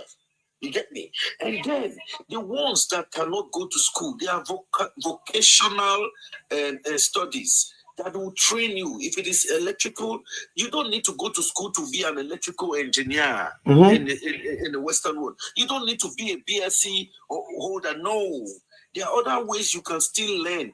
Those that went to school, they could be the one, they are electrical engineers with BScs, yeah, they will supervise things, but there are some that they do not even know how to read or write, but they are good at their hands. By teaching them practically, they call them the handyman. They call them the handyman. That handyman can even do more than what that guy that went to. That's why at the end of the day, if you look at the Western world system, if they don't pay you according to the grammar you speak, there is a wage system. It's called minimum wage. If you are a handyman, you could be earning more than the banker. True. You see, that is how you harness talents. So by so doing, you're not giving other youths, you're giving people the reason to want to, work with their hands, be creative. That is how you grow your productive. Because everybody must not go to university. Yeah, there are people that are supposed to be a good carpenter. Somebody's supposed to be a good tailor. Yeah, but in Nigeria, they will go and read grammar.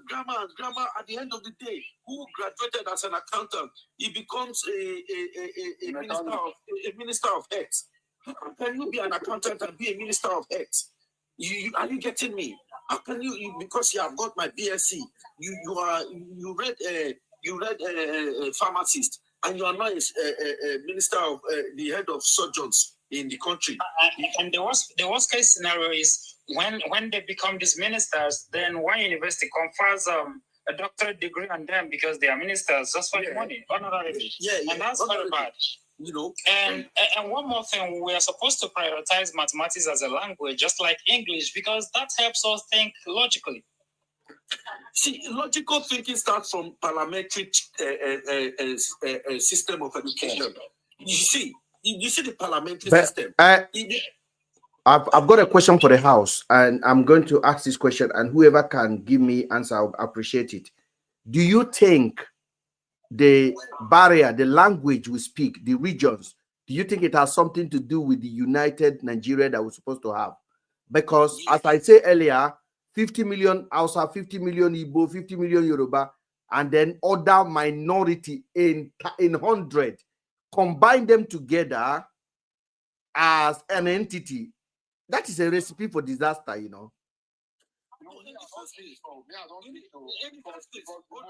Most spoken language in Nigeria, I think, is the Pidgin English.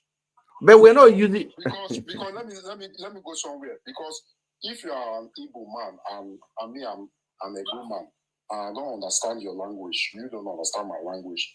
What do we speak in Nigeria? It's Pidgin. Pidgin is the most spoken language in Nigeria. Pidgin came up as an option. Hope you know that. Yeah, we're fine, but it is our own. We are the only country or the nation in the world that speaks this Pidgin. No, Sierra Leone speaks Pidgin. But they don't speak it like us. We are the one who has that fluency. You can't take it from Nigeria. We have that fluency. Even the Sierra Leoneans, all of them, they're jealous They about also have their own fluency. Let's not even go there. They also, because of No. Let's not argue about that. Yes, somebody said Ghana is now better than Nigeria. See, Yes. The main point. Thank you, my sister. That was a good one. Yeah. Ghana is nowhere near a state in Nigeria. To my brother, don't be thanking. You educate her because you cannot be comparing a village. Listen, a village can have Ghanaian economy is better than Nigerian economy. No, you cannot. No, you cannot say that. And economy is the sum total of the number of PhD holders we have in Nigeria. No. It's that bad, my brother. Listen. Let's talk really tactical and like literates that we are. You cannot compare. You see, Lagos State alone, the development in Lagos. See, a village can be well beautified. And the population, how many population are they? Yeah, they can actually be able to, their economy within that small space. Yeah, let them. But if you give them Nigeria, they cannot even stand one state in Nigeria. They are not even developed up to leave that. Those are just rhetorical talks. We don't buy all that. But is that not what good governance is supposed to be? Yeah, no. But when you say good governance, the same Ghanaians, trust me, they see what they think they are enjoying. They are not even enjoying 1% up to 5% of what. But their government officials are more accountable than our government. That used to 30,000 to collect 500,000. Is that enjoyment? Yeah. Like what are you saying? In the first place, yeah. In the first place, if you want to look at Nigeria, trust me, there is no country in Africa, economic-wise, apart from South Africa, that would suffice me to say that is even under questioning that you will compare with the economy of Nigeria. Don't buy that. The fact that Nigeria has got hitches in their corruptions and all that, but the economy, in Lagos economy alone, we are not arguing the economic prowess of Nigeria. What we are saying is that the handlers are seriously failing with their reforms. That's the argument here. Yeah, but we are not saying that 100% or completely Ghana is better. No, but the management of the economy is very bad. Let's not even compare. Trust me, if Ghanaians were taken from their space and put in Nigerian space with the resources in Nigeria, trust me, their corruption would skyrocket. It will skyrocket because they've not seen such wealth. You get me? You might be looking at Nigeria. The fact that we're saying Nigeria is not doing well to our expectation doesn't mean our country is not doing well when it comes to economic development and all that. We are doing well compared to our size and our might. You get me? Okay. So before Aboki talk here, hold on. Before you go, I want every one of us here to suggest something that if you have opportunity today to talk to the president, what would you say to him? If you have opportunity to talk to the Senate president, what would you say to him? Okay, let me start from here. I'll be the first to take on that. Yeah. If I was opportune to be Nigerian president today. No, to advise him today. Advise who? Advise the president today. I cannot advise the president that is on the foundation of his presidency. He's just saying by assumption. For example, if you have a dinner with the president and the president seek your advice, what can you chip in that the man will say, okay, maybe this young man have a direction? What can you chip in? Yeah, okay. If I am opportune to be with my president today, I will tell him the old system, the entire system has to be dissolved. The entire system, the country has to be put on a hold for a reform. The reform of the constitution, the constitutions, and whereby decentralizing powers. That power should go back to the local governments. From the local government to the local government should be the main axis of government. Because the local government are the one close to the people. On the ground, yes. On the ground. The local government are the ones that can single-handedly pinpoint the talent and harness all the talents and individuals within their communities and pick them out, and then the federal can work from the local government to the top. You get me? And moreover, the system at which I would advise the president that it is high time Nigeria goes into a full-time automated machine tax operated system. What do I mean by that?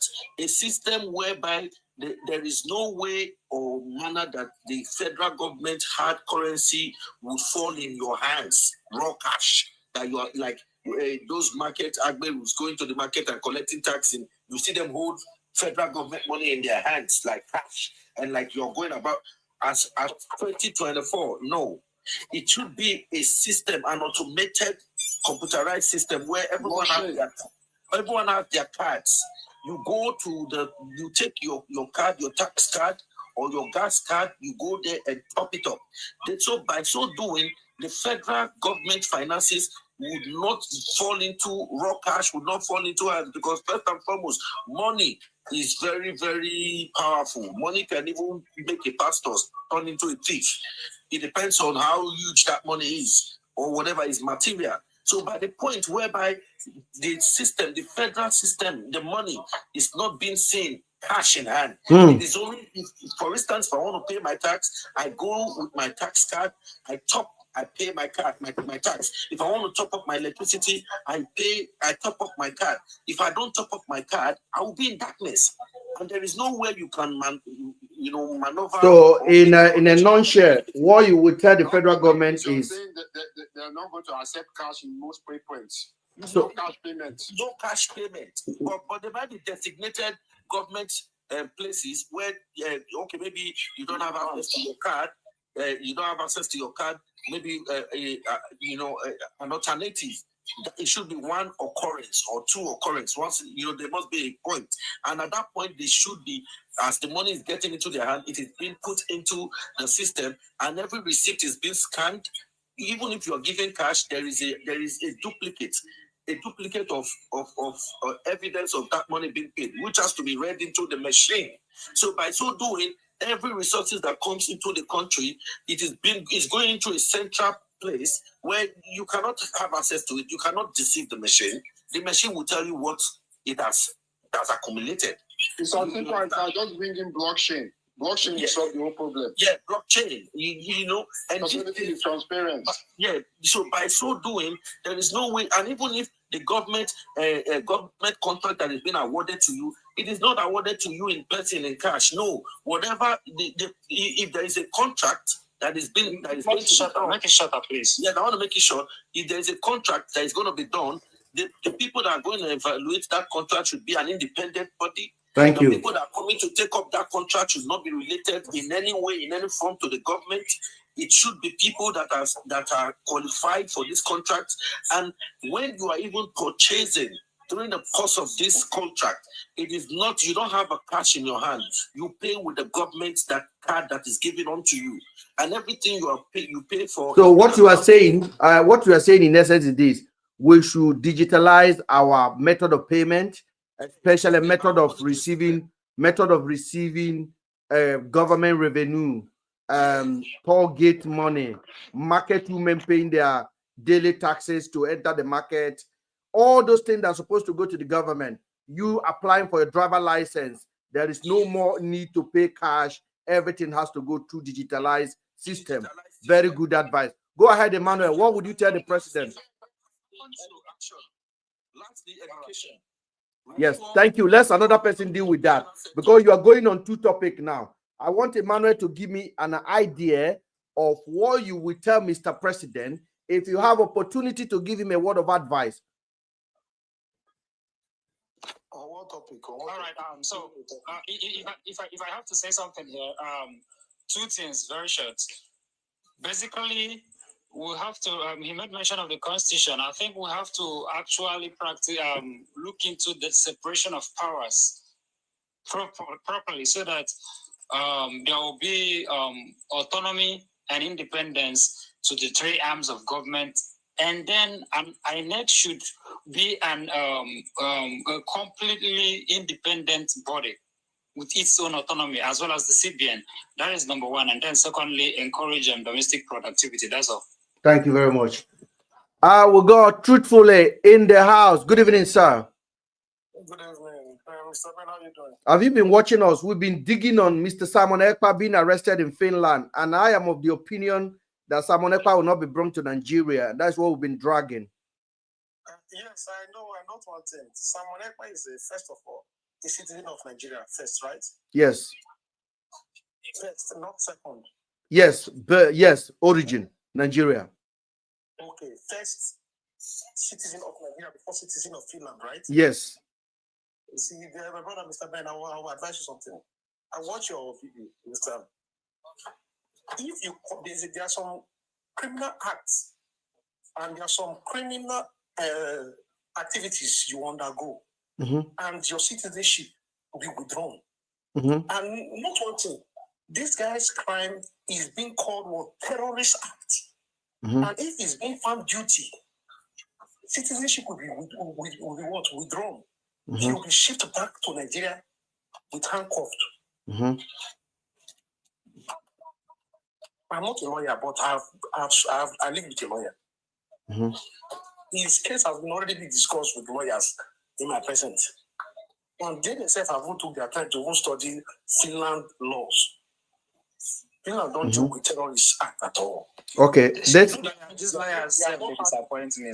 Hold on, please. Do you know the act of, do you know when you renounce your citizenship is also a valid reason under United Nations law that I can say now I am no longer a Nigerian.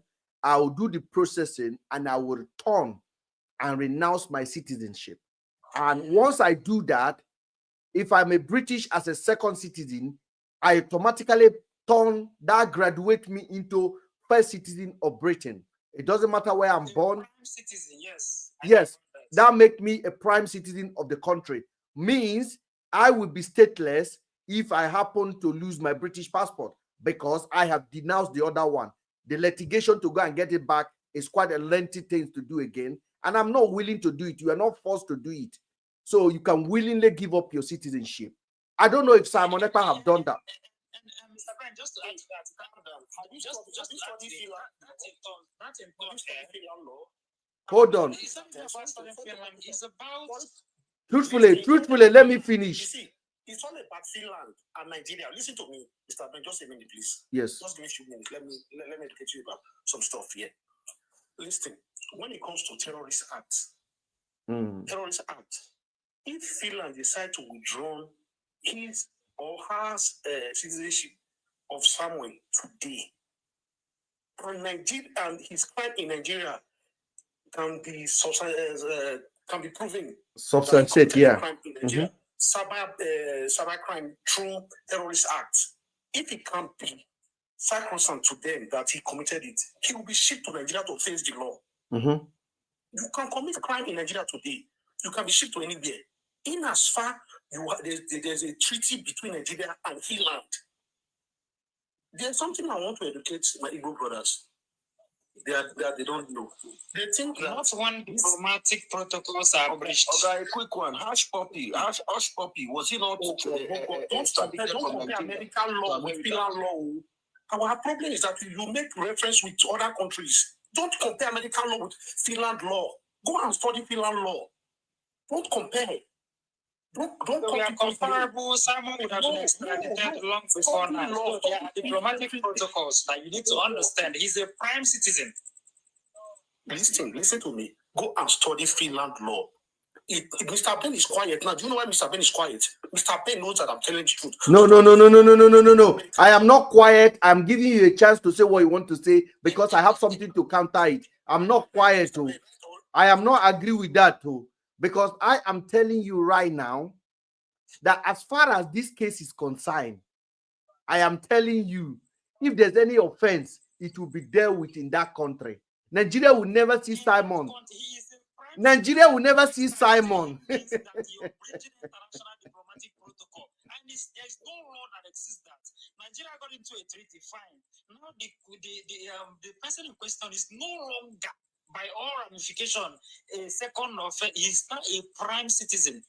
Finland takes care of everything. Hold on. Let me just because the case is here. No law in Finland that contradicts international diplomatic protocol. No. He said, according to NBI, that is a news website, a news agency in Finland. He said Ekpa is suspected of using his leadership position in Nigerian separatist group to promote action that have led to violence against civilians and authority in the southern eastern of Nigeria. There are efforts to believe that have been coordinated from Finland, including through Ekpa's social media channel.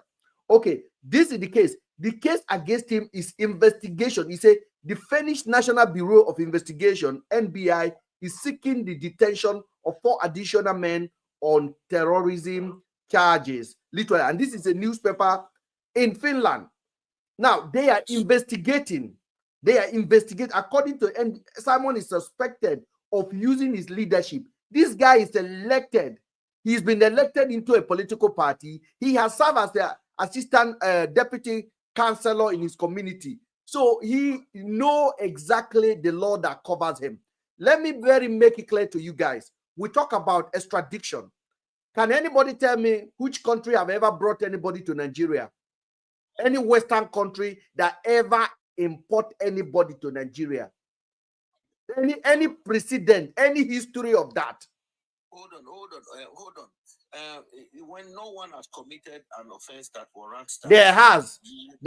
Amadou Beko was basically. But because of diplomatic protocols, like I keep saying, yes, he cannot be extradited. When Mazi Nnamdi Kanu was doing his own in the UK here, hold on.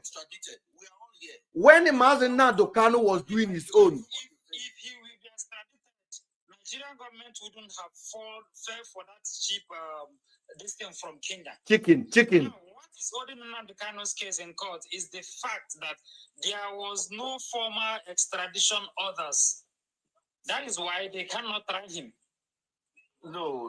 And even if there was, he wouldn't have been extradited. Kenya doesn't even stand that ground. He is first citizen. You guys are talking about a second citizen. If he is first citizen, why we are there no extradition papers? Does Nigeria not have sand? Does Nigeria not have lawyers that understand why was he brought back to charge? Hold on. One at a time, guys. Emmanuel, let him talk. Mr. Truthful, there's something you are saying. I want you to say it. I want you to say what you want to say about Nnamdi Kanu when he was doing his own in the UK here. Why can't I remember Lai Mohammed was basically going about shouting. The British government never answered him. Only Nnamdi Kanu enter plane and enter Kenya with the help of Dele Mahmood and what's his name? Fani Kayode. Fani Kayode was, all of them were used. They were all used to drag in Nnamdi Kanu to Africa. Listen to me, brother. You know, not one thing. The British government, what's it called, Buhari. You need to understand the Buhari in any way. Listen to me. Do you have any proof that Buhari even suggested for the extradition? Is there anything? Because we have all speculation. We have moved for him to have even thought it wise to say, okay, I want to suggest for extradition. That's what they speak now. Give person time to speak now. Oga, speak, please. Go ahead, sir. Please. Are you with us? Go ahead. Go ahead. Okay. I don't have any proof that Buhari suggested for extradition. You don't have, and there's none. All we have is speculation. Or do you think Tinubu suggested for this now? I don't know, but there's a press out there. There's a press statement out there now that came out. I think this evening, or thereabouts. I've not been able to study it. Yeah, it's true. That one thing the spokesperson said, see, wrote see Ekpa soon in Nigeria. You understand? I don't know about that now. I have not read it. I will not give you some punch. I saw it about an hour. The guy basically tweeted that was not official statement. You are expecting to hear a statement from what's the name, Bauer, the new one they just employed now. These are the states, yes. Or you are expecting to hear something from the defense. But at the end of the day, we know Nigerian state are jaga jaga. Nobody take their responsibility serious. That is what you are saying now. That. But you know that there's some underground business. What's it called? They can. How am I going to put it now? They can extradite someone within space of 2 hours. You know, they cannot do it. I can listen. The day it happened, if it happened, I promise you £1,000. If someone ever come to Nigeria, put your betting on it. Let all the house support me. I promise you $1,000 if someone ever enter Nigeria. You are thinking. Listen, let me tell you. We don't have a state. We have a jokers. It's not. You are thinking people that are responsible for it. They are like you. These are people that do something for a joke. Yes, I know that. They do something for a joke. They do something for cloud chasing. These are the people that are doing something for they are jokers. They are mediocres. They are not serious. I want to give you an example of what happened to me. Because obviously, of recent, your president was there's a print out from not Al Jazeera, I think from Arise. No Sahara reporters that is a spy of what's it called? That's what that is what CIA says. CIA said it in the court that they will not release the information of Jagaban because it's their person of interest to them. Releasing the information to the Nigerian public will jeopardize their national security. But let me tell you, see, there's one thing you should understand. Anything like terrorist act, based on what is going on in the East. I know you are not at home now. You're not in Nigeria. You understand? Because I've been following you right from when this guy's case came up. Okay. Thank God you bring Andrew's matter. I want to just give you a tip of ice block, my brother, because things like that are the thing that annoys me.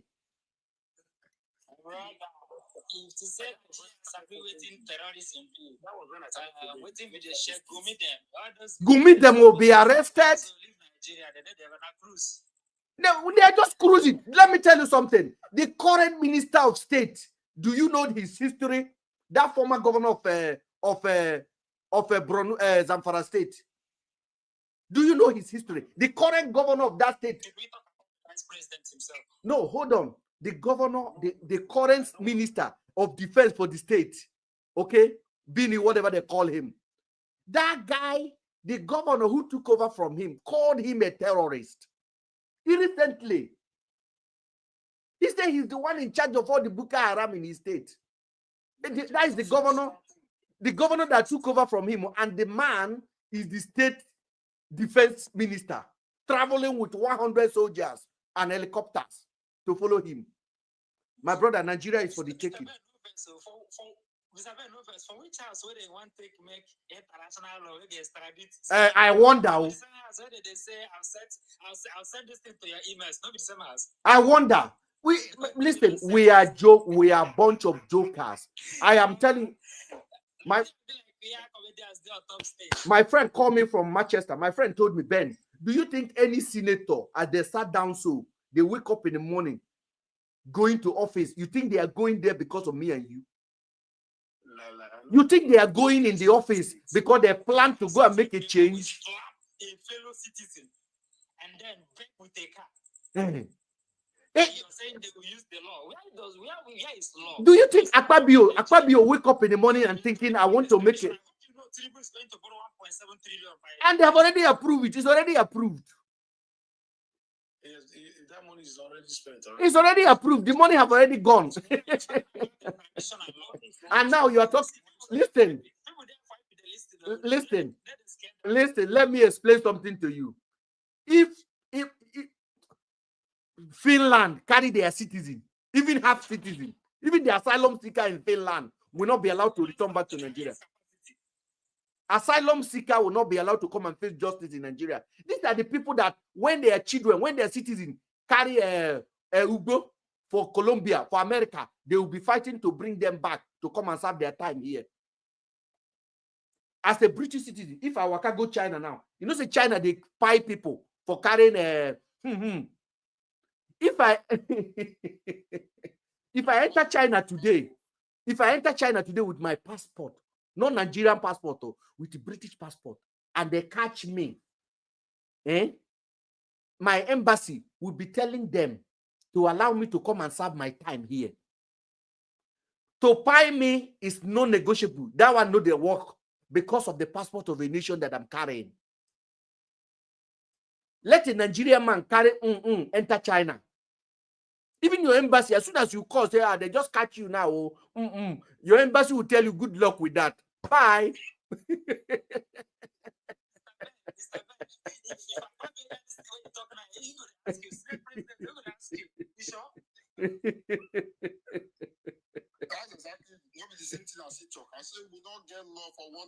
My brother. If you want to know how these people devalue us, just carry that white, green. Carry and enter another country. You go see yourself. You go to ask yourself, now, wow, why do everybody look? I carry the plus for Bodini. Let me tell you something. I spent 3 months in China. I was in Guangzhou here in China. Are you listening? I was there. And then I see my Nigerian guys that have they have company, shipping company. Please, if you're not talking, mute, please, so that when you want to talk, I will meet you back. I see my Nigerian guy that have a company. They have logistic company. If you buy goods, they'll be the one to ship it for you. The guys working for them are Zambia, Guinea, Ghanaians. Those guys that are working for my guys, they are on 2 years visa. China give them 2 years visa. The Nigerian man that owns the business, China is renewing the visa for them every 6 months. Every 6 months, you have to carry your passport back to the council again for them to approve you, and you pay another money. And you're the owner of the business. But the boys working for you, they have 2 years visa on their passport. Because they know that our government don't take us serious. I want you to tell me which emergency number to call if you return back to Nigeria and fall down inside your toilet on your own and you can't stand, but your phone is with you. Do you know the emergency number you will call? Your uncle, Uber man that you remember, boat man that you remember. If you don't have a gate man, good luck. If your battery is dead, good luck. Is that a nation? A nation where disabled people have no entrance to the bank. Tell me one minister, one senator that can sort that one out. Say today we will make a law that every bank in Nigeria will have a disabled entrance. If your dog lost, they don't chop up. No, just a disabled entrance. So say when your leg no good, you go bank, you can see access the facility. No senator can stand up and say, let us pass a law. Which law have they passed since 1999 that is affecting me and you? A country that have no emergency service. A country that when you are falling, you have no emergency number to call than to call your aboki or your uncle. A country that when police carry, I said last week, police kidnapped one NYC boy, collected 10 million from his hand on the road. Another one was 3 million on the road in bank transfer. And then when they catch them, they return it in cash. Those police will win incommunicado. You won't see their faces again. They transfer them. That's what they do. They transfer them the money. They carry you. They carry the boy. The boy was narrating it. I called the boy, but the boy doesn't want to come on the social media again because they were threatening him. They took his phone and he started calling family members. Are we going to? And that is in Southeast. Are we going to blame that on Simon Ekpa? Mr. Ben, just to even clear you on that, yesterday here in Ebonyi State, there was a shootout.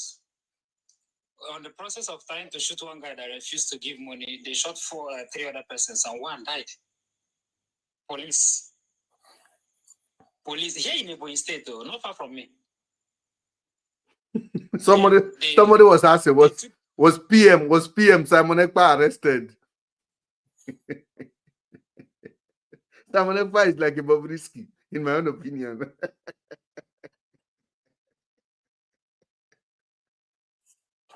It's a complete distraction. It's a distraction. I said the guy came out about 2 weeks ago and he was smoking weed on his live.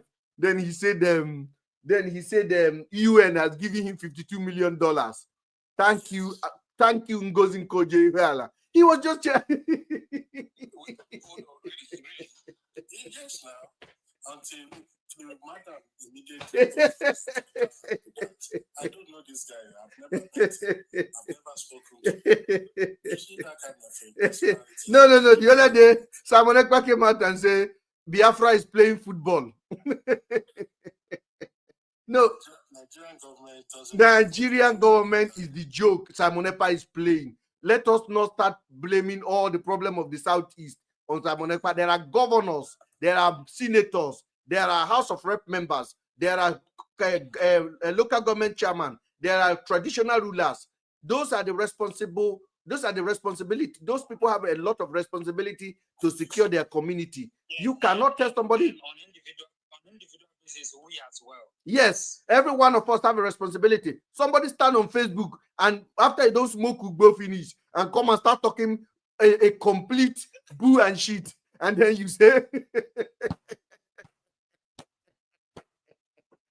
was a time he said he want to give what's it called, Israel some Biafran soldier to go fight. no. Okay. Let me tell you something. When he will go to court in Finland, and they talk something like, the guy will just tell them he's mental, like he has mental health issue, and he's just talking whatever come on his mouth. He's a content creator. When he says he's a content creator, because you look at what he's talking about and how realistic that can be, it's impossible. It's impossible. The guy said he wants to donate some. He wants to donate some soldiers to Israel. Yes. 5 minutes. No. There's something you call cognitive dissonance. That's cognitive dissonance. Somebody is not in alliance with the reality. He's not the federal territory. He's not the only one. He bought Supatukan. See some guys in your state. Those ones, they say they are doing Odua Nation. And they went into your state government. They said they want to seize the government. Did you guys not read about that, or you didn't hear about it? I know Sunday Igboho himself. Like 7 or 5 or 8 of them, they carry out this Yoruba juju for body. They said that they walk into the state governor's office. They just catch them. These are the people that sat down and smoke enough Ugbo. When they don't smoke finish, they come on social media and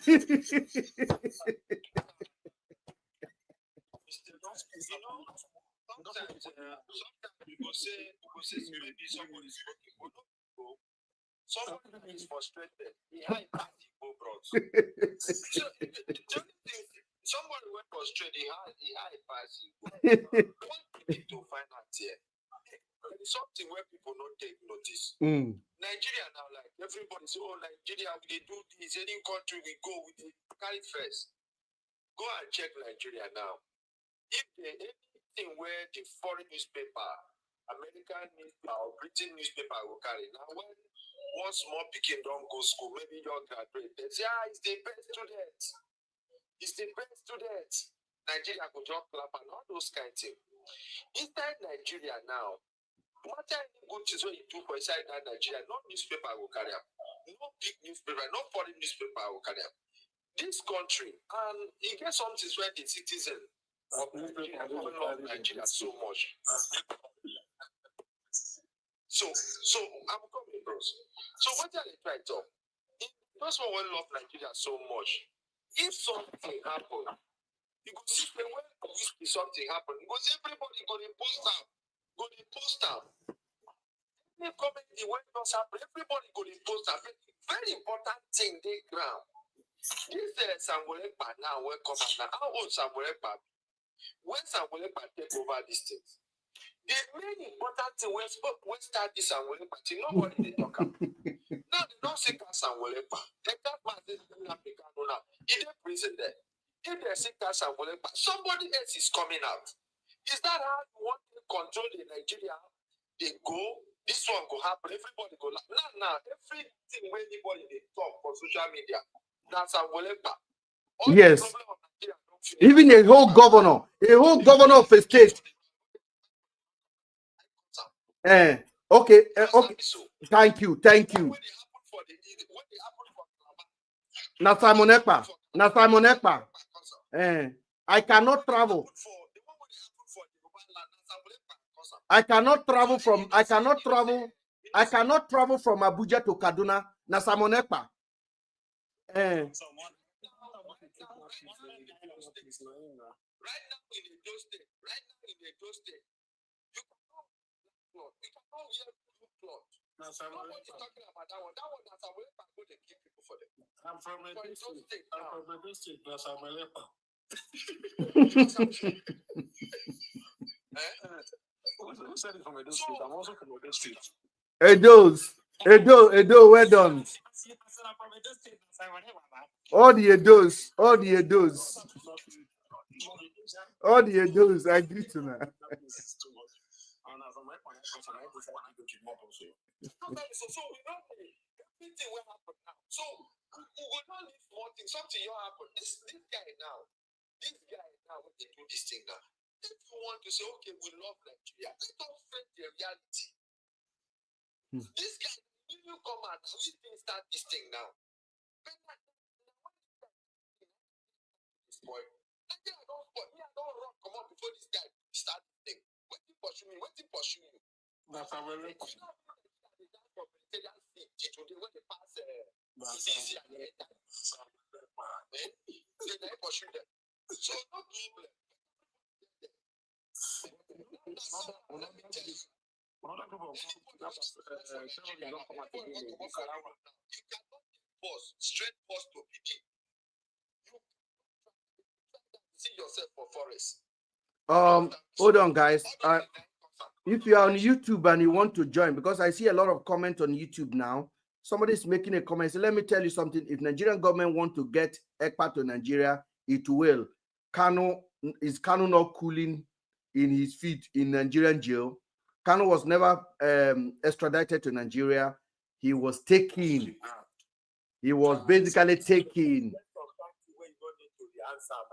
No, but I have to, because they are there. I have to answer it. Very important. They come here now. It has to be clear so that the person doesn't carry fake news now. No, not clear. Educate. Please. When somebody mentioned Edo State there, and I was laughing because recently the boy that they killed, they fired in Edo State. This boy, his only offense was he was wearing green, and some people said he's a member of one court. This boy is not a member of any court. Before he could explain himself, they don't put tire for a head. They don't put something for a head. They don't bind the guy. You know, and you now question is what has this got to do with that?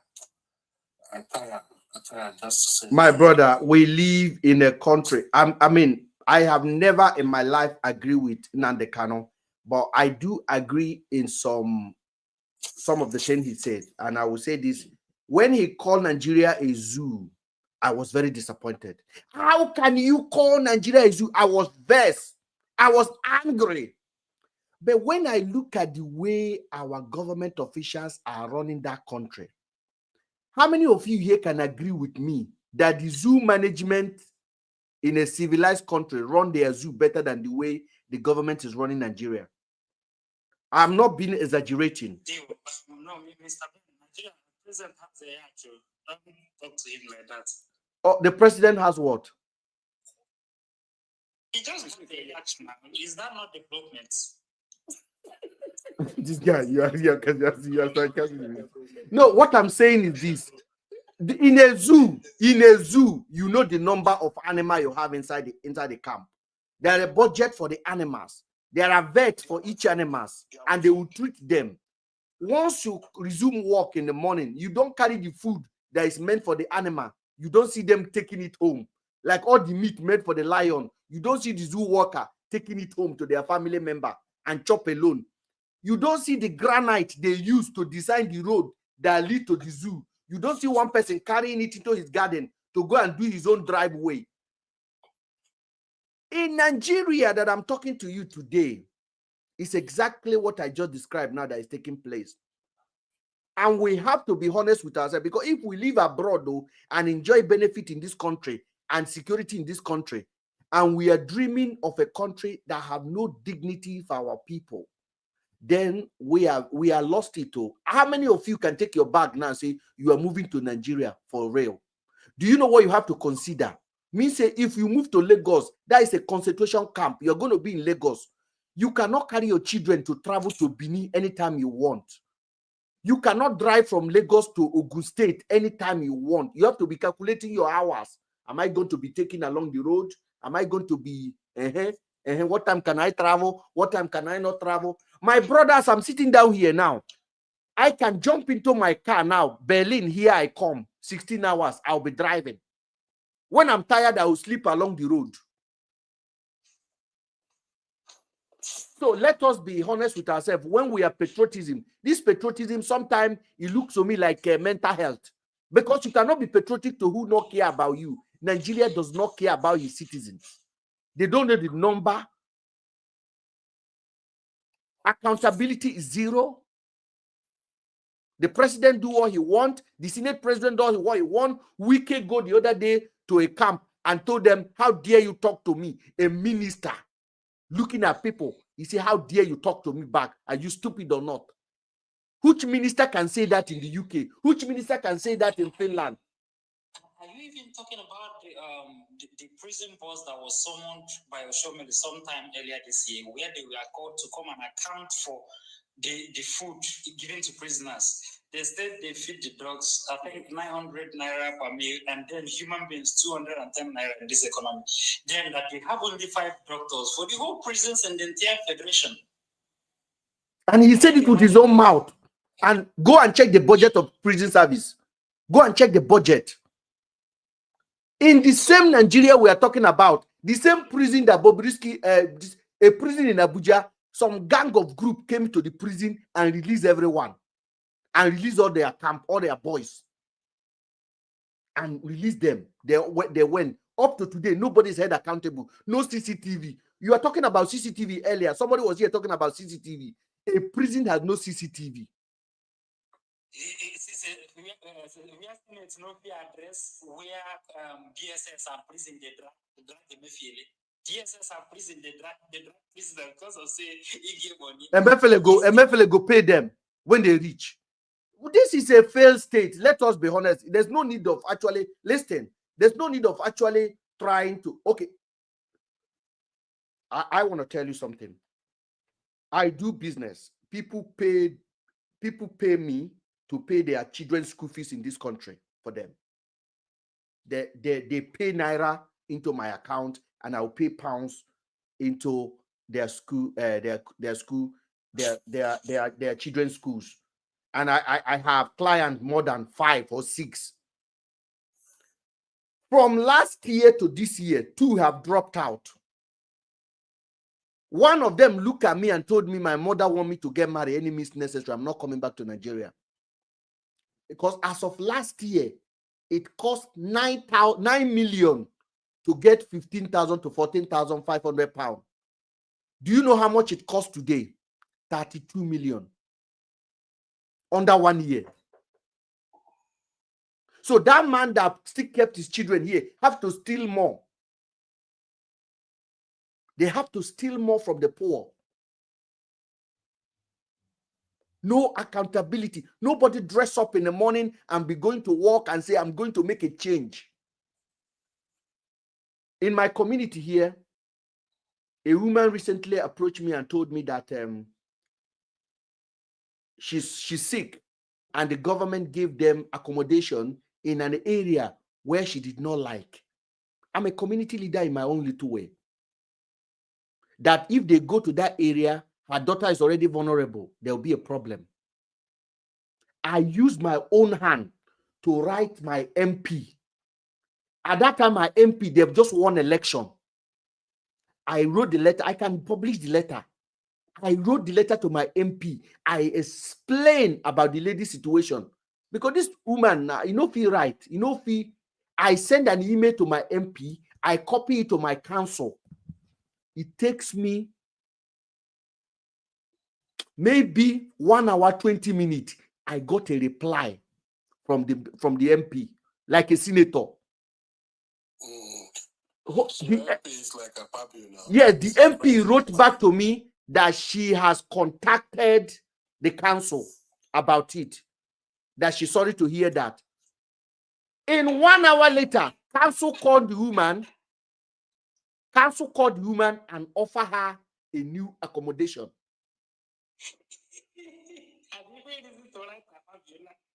Yes, I did not leave my house. I was here on the computer. I just wrote it on my phone and I put her name and I went online. I looked for her email account. I forwarded it to her. I copied to the council. But this is the trick. The woman responded to me, wrote to the council to consider that woman, to look at her situation. And when the letter will get to the council will say, this is coming from Emily, the MP. This is serious. So I put the case study, the case of this woman inside that. And they gave the woman a new accommodation. Up to today, this woman don't know what to do with me. The woman is looking at me like, Mr. Ben, how did you do it? You have power. No be power. Now power now. What you want to call it? Now power. No be power. Now this is the responsibility of a senator. That is the woman doing her job. That is the woman doing her job. Let me tell you, Joseph Kano, a senator of Abia State, have not been to plenary for the past 8 months. A senator have not been to plenary for the past 8 months. You see him? So how is he representing the constituency? He said the seeking get headache. So he said. The question you get to the paracetamol. You should resign. You have just 60 days. If your health can't carry you, resign. Now so you should crack take the Let me just bring your bubble to recent situation that is happening in the UK. Ekwere Madu. How many of you know Ekwere Madu situation? Because we are talking about responsibility. He's still in jail. Bring us up to speed again. Ekwere Madu, there's no speed though. Ekwere Madu will spend 5 years there. Ekwere Madu needed the kidney for his daughter. Ekwere Madu go and look for one poor boy. Ekwere Madu, all the people that have been enjoying his money, Ekwere Madu did not see any of them. Ekwere Madu went to look for one small boy. Ekwere Madu carried this boy. Bring him to whole UK, the UK of the law. You see, when God they catch person, they set them up well. You say for carry and go India, where if he bribe in way, or go Turkey, or go Lebanon. He carry and come enter UK as God won't catch him. Because the guy is saying be untouchable. He look at his account, billion, money na water. He say, my daughter is my life. I love you, baby. Mwah. Let's go to London. Let us take one guinea pig from the road. And the guinea pig never met Ekwere Madu. Ekwere Madu wrote everything. Send account to the embassy. The embassy grant the young man visa. Now the young man came here. Ekwere Madu was getting ready to contest for Enugu governor. Ekwere Madu would have been a sitting governor now because his mission was to decamp to APC and run under APC in Enugu. And there's no way he will not win. Ekwere Madu land in the UK. Like joke. Ekwere Madu and his wife, they are in prison today. Plus their doctor. Plus their doctor. Their daughter having a suspended sentences. Will this happen in Nigeria? Where you want to have access to. Okay. So For Nigeria. this is where we are as a society. Well, Mr. Ben, do you know that? Can I tell you something? Mm. Do you know that a lot of youth are in street of Village, Piki, no fear, they talk about senator. a lot of youth are in Lagos looking for who to donate kidney to. Sorry, not donate. Who to sell their kidney to? Mm. What happened to one of my friend? He bought from somebody. They went to India. They did the operation. They came back. They settled the guy with I think with 7 million naira. The guy bought what's it called? This not Sienna Corolla. He's using the Corolla to do airport taxi now. Before he left for Edo State, the man is back now. He's a very close friend of mine. All this is normally happen. But now God catch a quarter madam. Now God punish him, and the God will punish him. The God will do press up since. You just go enter ring. We press where they do press up since. I give an uppercut now. You don't see that bit where they inside cage before. TikTok say make una the gift oh. He say make una the gift. So all of now the gift, make una the gift. TikTok don't talk and say ask your trade ranking. Now una sabi. In case you can meet him one-on-one, tell him not to drop his soap. Who? His soap, make him not drop him. Ekwere Mado.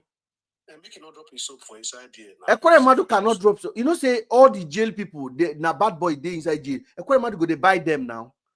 Ekwere Mado go just they buy them. Go just they say you go they top up all their phone for them. If you drop his soap, your name, sorry, you know. They go knock him. They go take and do Sarah. They go take and do Sarah. That guy was there for 8 years, 8 solid years as a senator. I beg, I want people from Enugu to tell me what was one achievement that Ekwere Madu did. Nothing. This Ifeanyi Uba, may he so is it Ifeanyi Uba, the one that just passed now? May he so rest in peace. What is his achievement? What did he achieve for his people? His achievement was he was just a businessman and he has a lot of sheep. And some people were using him to post as one of the richest in Nigeria. Finish. That was their own achievement. I don't think he has any achievement. He helped Nigeria to find a friend, private jet, carry out and not the car to go Nigeria. I don't believe that. I don't believe that. I don't believe that. I don't believe that man. He said it with his mouth that is his friend private jet they use. Not they say he's using mouth to say it. To carry now the canoe from where?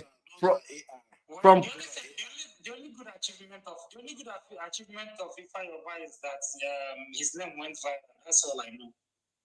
Ifeanyi Uba is I don't know why Nigerians they're scared of you when you are alive, and when you don't pay, they go still scared of you. They don't talk against the dead though. Person don't die, you don't become manual now. This mentality of it. Okay, another thing, guys. What are you guys thinking about this madness that is going on in our churches at the moment, though? What this miracle is it not shocking you? I beg. That one, Another topic for another day. If you talk to them, I swear.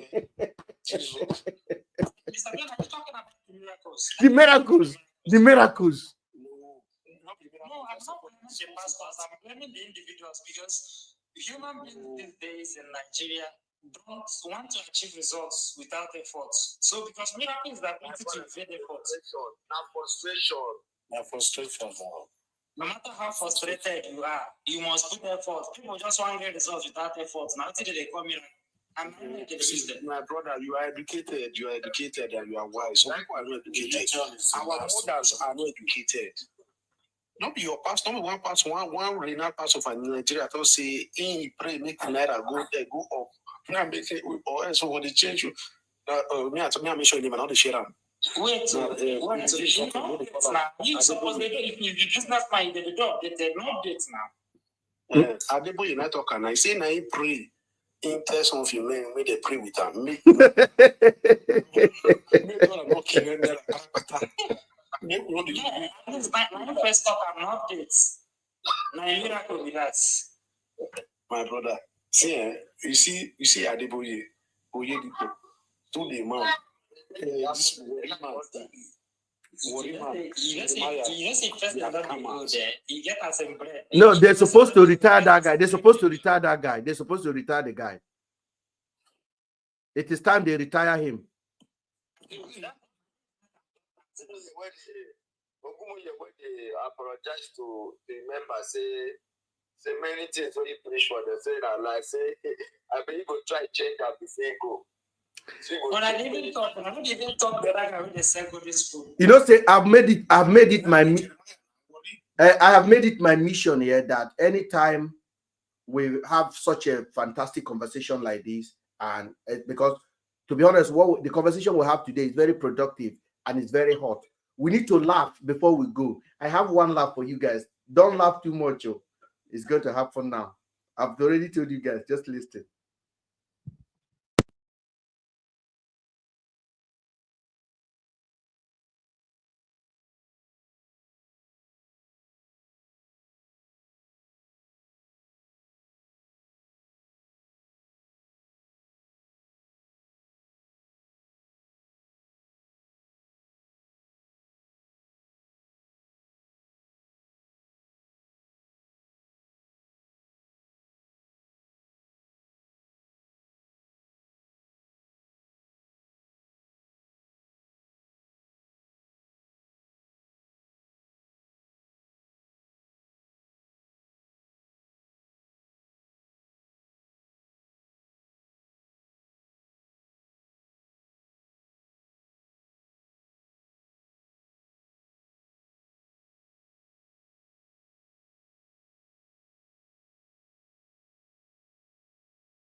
not well anymore in that country, and it's not possible. No, a part of the reason why it's like that is when people live in a situation where deprivation has become the order of the day.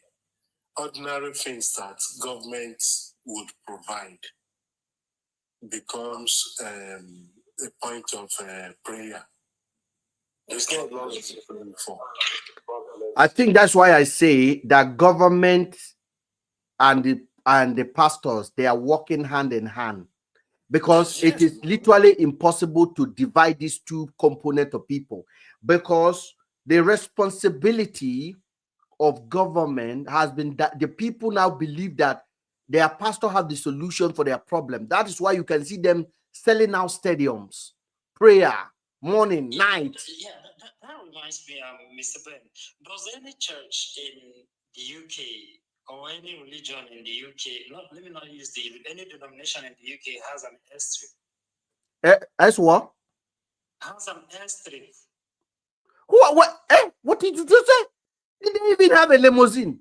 There is no pastor born of a woman that have a Rolls Royce.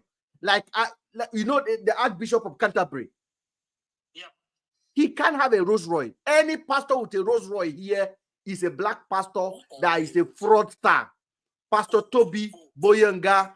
Then the Pope joined. The Pope enters the same airplane as every other person.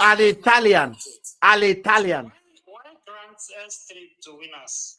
Oh, because winner has fulfilled his responsibility of hosting Nigerian captive for the government. Because all of this that me and you are complaining, have you ever heard Oyedepo criticizing this government? No, what I've heard is when they prophesied it after it has happened. You see, these are jokers. These are people that listen. I'm not listen, as you see me now. I know they fear hell. I know they fear heaven. Nobody don't go there, come back. As far as I'm concerned, whenever I find myself, now so my faith be, I go no say surely, no be only me go there. So the party go sweet inside that hell. So that's why when I talk like a freedom man. I am free. You understand? I am free because it's a mental laziness what Nigeria have turned religious into. And then we are blaming government. We are blaming government when we're not taking responsibility. So if we go into that topic, as you say, it will be a whole segment of the evening. And we've already spent more than 2 hours. I don't want to drag you guys more than this. We have... Mr. Ben, let me tell you something. You know, as my mother did village now, we have two church in our place, Presbyterian Church and Apostolic Church. You know, if my mother died now, if I don't go pay the money where he go for church, like small money, don't say they no burial. Church no agree. You don't even pass that level, sir. Church no agree come. Presbyterian Church and Apostolic Church.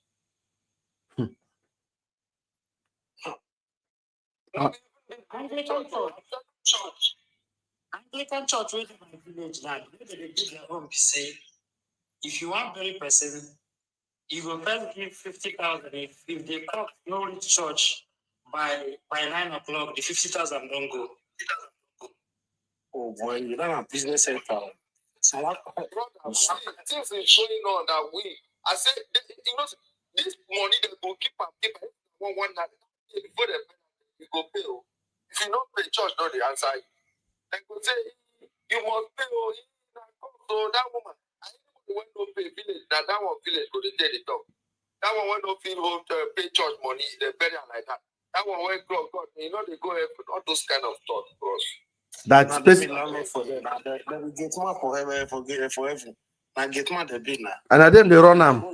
You say like people will get the heaven, they call the get man.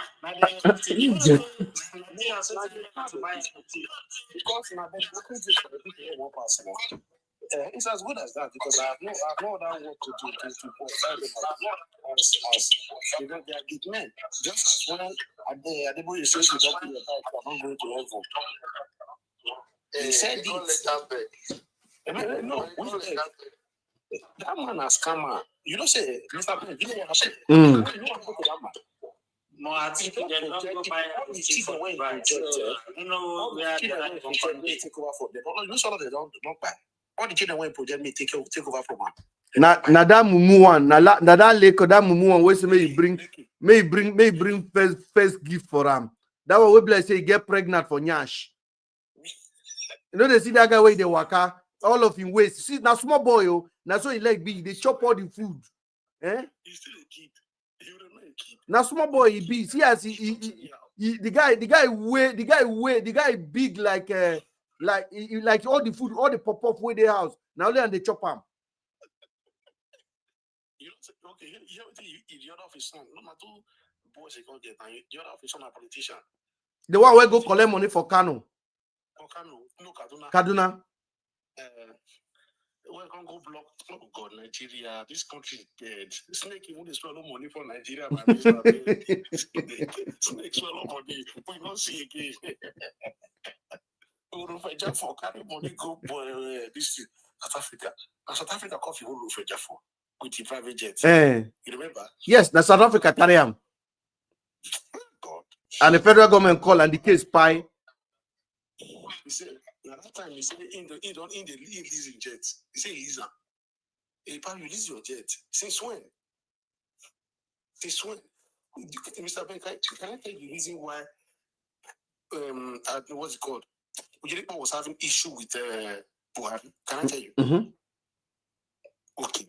You know that Buhari, when Buhari came, he told all of them, go and bring your receipt of tax. I know it. Of past years. Yes. Because during Jonathan's time, they were not paying tax for using Nigeria hangar. Yes. So Aboki told them, go and bring all your papers. I don't want to know who you are. No, because they were first of all criticizing him. No, they were not criticizing him then. It was when after he told all of them, say, no exemption. Because they were expecting exemption. All of them being shot from Aboki. Like Aboki no agree say exemption go day. No go day so I even blame them. The tax they didn't use and do anything. So just imagine Pastor go hang in plane. We are not talking about whether they are using the tax or not. We are saying the reason why. Their selfishness. Now we talk now. We are not criticizing our government now. We are saying the reason why. We know we have a failed country already, but our last resort of a human is our distinct church, which is our spiritual leaders. Our spiritual leaders don't already fail us. Those are our last resort. As a man, that's what they call last resort, your last hope of a man. Now the church was supposed to run go as a Christian to go seek solid. You understand? But for them to have played that game, because Aboki say, pay your tax, you begin to insult and say, na fuck up president. The man never fuck up that time. Pay your tax, you say, na fake. My brother, they are thieves. I know they hide them again. Then after all that fight, you know what Malami did? Because I have inside story of that. Malami now called them. Malami now told them that the churches belong to government. If you remember, Malami told them, that is the former Attorney General, that under the CAC registration, the government can appoint a head of the church. So government can sack Oyedepo, sack Adiboye. After that conversation, Naim everybody went, boom. They're no longer playing. Oh God. Government told them, Malami, because I have people, they say Malami basically called them to order. Because in Nigeria, all the mosque does not belong to one person. Every mosque in a community belongs to the community. Okay? So you can never see one individual. In short, a mosque that a Muslim man built inside his compound does not belong to him. Anybody can come and pray there as long as the security man open gate for you. Yes. And if you approach the gate and say, it's a Friday, I want to pray here. The worst, because I used to live in Ilorin, I studied in Ilorin a bit, and the Diabo house was very close. And the Diabo was a Muslim. And the Diabo has a mosque. People come there. You will just enter and go and pray and come out. And sometimes the Diabo is around those days. So But in Nigeria, Oyedepo Church belong to Oyedepo. Adiboye Church belong to Adiboye. When he decide, he go hand over and to his son.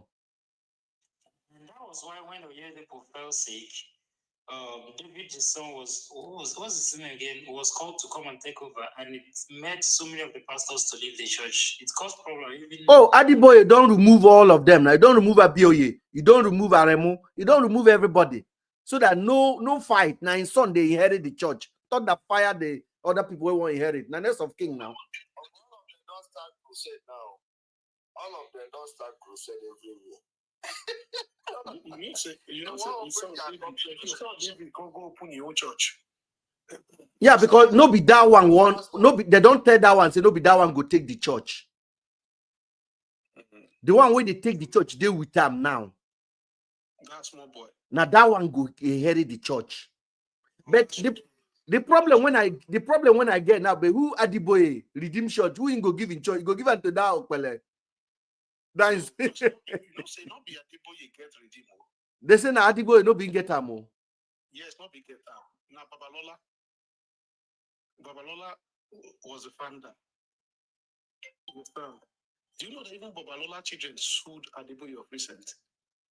Because of the university, that land, he bought that university, that land on his name, not on Redeem's name. So they sued him. They wanted to publish everything. He can't go backyard. Go tell them a mistake. It's an old age. He was not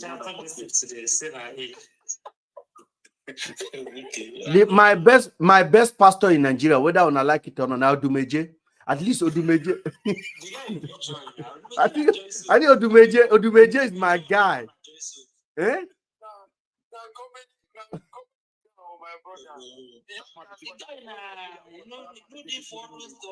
If you fuck up, you go blow English scatter everywhere. Odumeje na my best pastor, followed by Jeremiah Omofofo, that one that sell everything, including light. There's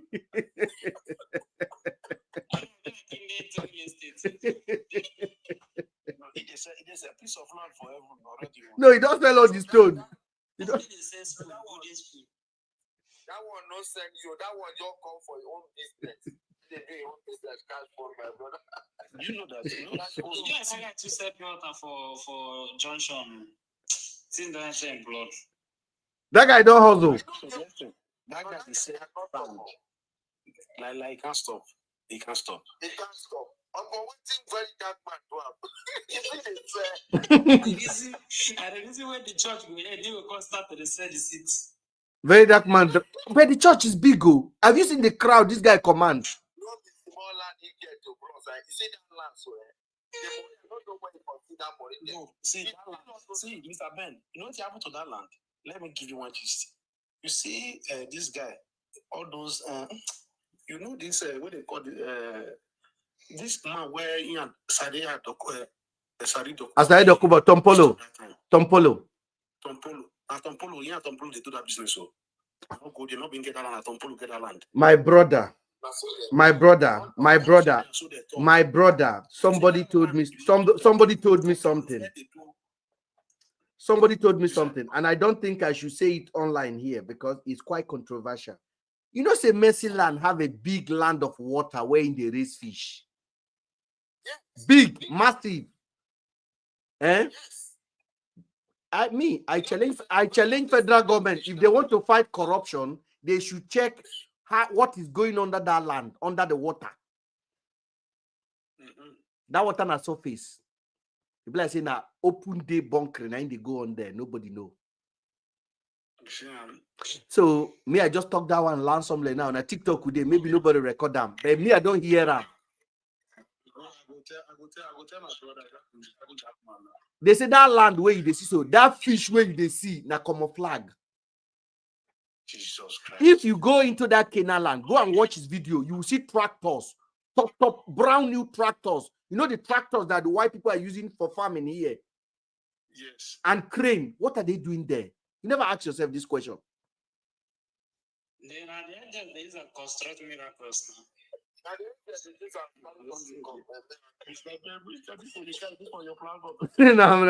Now, man, people like me, maybe they carry and they go. Now, Colo mentors, maybe they Colo they go.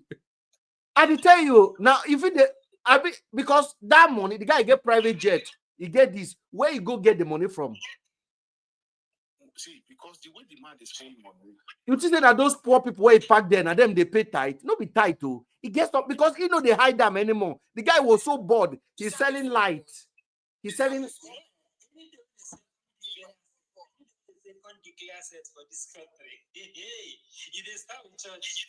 You are going gas. You are going gas better.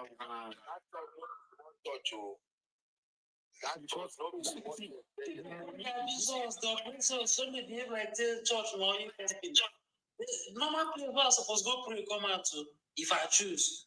They go they turn out to oil company. They turn out to anything I don't know. Now oil company. Now oil company. I they tell you. Ban a bed church. Ban for Nigeria. They church. If not, why you don't give church loan? What till they give their mind? No, now church they give bank loan now. Not too much money. Okay, please. There's somebody on our YouTube that asks a question. Because listen, because one of the things that apart from our joking, this platform is meant for educated. And I thank you so much, Emmanuel. Truthfully, Mr. Gold, we've done it for a long time, and you guys are wonderful. What we do here is to enlighten. We are not here to laugh at things. But obviously, when we talk about pastors like this, we just laugh. Because it's a joke. Somebody write on Facebook. Well, we talk about Ekweremadu that time, and the person wrote, and the guy is still here. He said Ekweremadu only role was that he wrote a letter assuring that operation was being done with a young man consent. That was his own. And the guy went again and wrote another thing again. He said, mind you, the operation did not take place because the young man kidney did not match Ekweremadu's own, that Ekweremadu's daughter's own. So the person is still writing. That is Ekweremadu defender now talking. This is where my answer. He said he was only prosecuted because he's a Nigeria big man. I asked, is there any one of you guys there who will not support his own child who has a health challenge to obtain a treatment if you can afford it? In response to his chat, not Mr. Dyke, we are talking to you now. Yes. Because his argument is coming from a partisan scope. Yes. And that is not why we're here. If you've been helped by Premier before, that's fine. That's up to you. But what we are saying is these are the things that happen before the eyes of the law. And we don't practice the rule of law here in Nigeria. That is why you still have your mindset and your sentiments. So he went to a place where law works. And, he was found guilty. So whatever it is up to him. Just for the fact that he transported a young man from Nigeria all the way down here at purpose of removing his... Bro, it's a serious offense. So, Mr. Ben, can I come in? Yes, go ahead. They say it's modern day slavery against the guy's will. Nobody said he didn't even point it out. Against the guy's will. Against. Before you travel out for anything called kidney transplant in Nigeria, be it house, you want to do operation outside though, you first of all go for match in Nigeria. You do the matching in Nigeria before you go out. Without the matching, you cannot travel with anybody. I told you that I have somebody that did it before, right? You do matching. You bring series of guys that will and there's an update that he transported that guy on a student's visa. That guy they must have done matching before they travel. They must have done matching. Mr. Dyke, are you hearing? He's there. They must have done matching before they travel. And I noticed one thing. Later on, did not match. They never go trial. The guy escaped. They never go. Now story they give. Now story they give. Mr. Ben, I don't know if you understand me. I don't know if you understand me. You cannot travel with somebody that you have not checked this thing. No. You bundle out from Nigeria, bundle and go there. That's why they pushed him there on a student's visa. You must do the matching here for Nigeria. Based in Nigeria, based in those states to be precise. You do matching here. Mr. Ben. I have one that is going on now. I didn't want to say it since. I have one that is going on now. They have not found match yet. They have tested 6 people already that are willing to sell, not donate, sell. You are telling me, you say they must have done much. You see, this one where they follow, so these are the people who want save, even the people where they want save for them. They want save their life. This is where the man will own. Even that they do the one just come out. If you really don't know where the guy you don't need it. It doesn't matter if you know it is the easy for the guy to try and see the right track. You know, pass the right track. This is what I'm saying. It's the same data for the info just kidnap the guy as well. Good evening, everyone. Good evening, sir. You came late too. I hope you've been watching.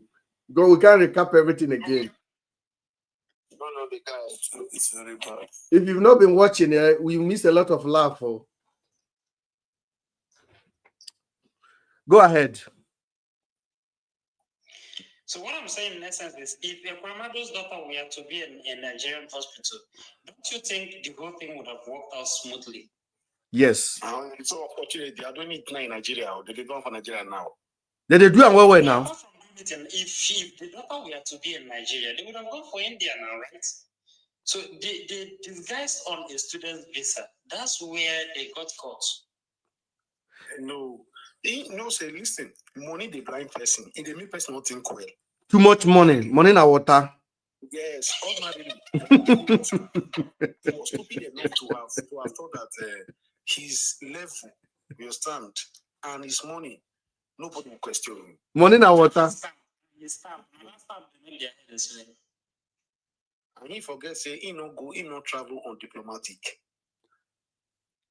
Do you know the kind of compensation you would pay that guy? You at least pay that guy more than £1 million. That guy in the UK now. Oh, the guy in a permanent resident now. There's nothing you can do about it. Asylum is completed. So an Ekweremadu will come out and pay the guy compensation. If not, it's already done. Because you have to pay because you uprooted the guy from his fatherland. And he can never return again. Because when I go pay him. He don't give us psychological distress. The guy cannot sleep at night. No, in people go pay him if he go Nigeria. So he cannot go Nigeria again. No, I mean for compensation. To compensate him. They will base it on psychological defect. Now. Everything, changing location. So the guy like him poor. He like as a poor he be in Nigeria. Anything in one place that made them busy and they will compensate them.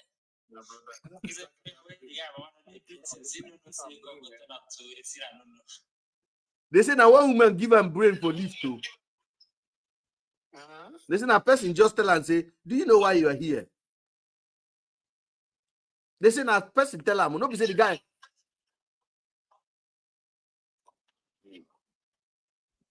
Hold on. I will not change. I'm not waste time. I will mention a politician though. I will mention my brother, you know, if you say na India, nothing happen. Anyway, that guy wrong, we go give India police money. India police go help you bring them. The Indian police go hold the leg for you. Cut them quick. If you die, we throw him inside water here. Go punish him. Money na water.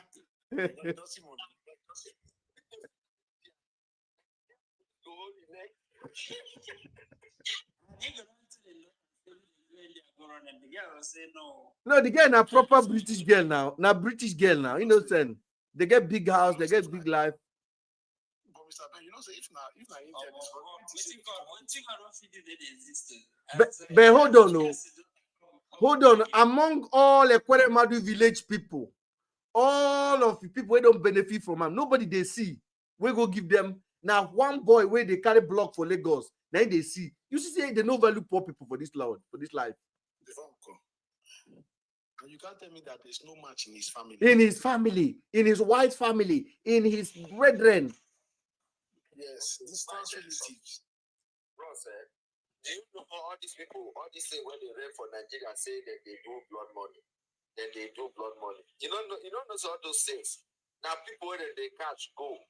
When they catch go tell them. You know, but they don't come their next thing. Doesn't make a hard native doctors to bring that new currency that time.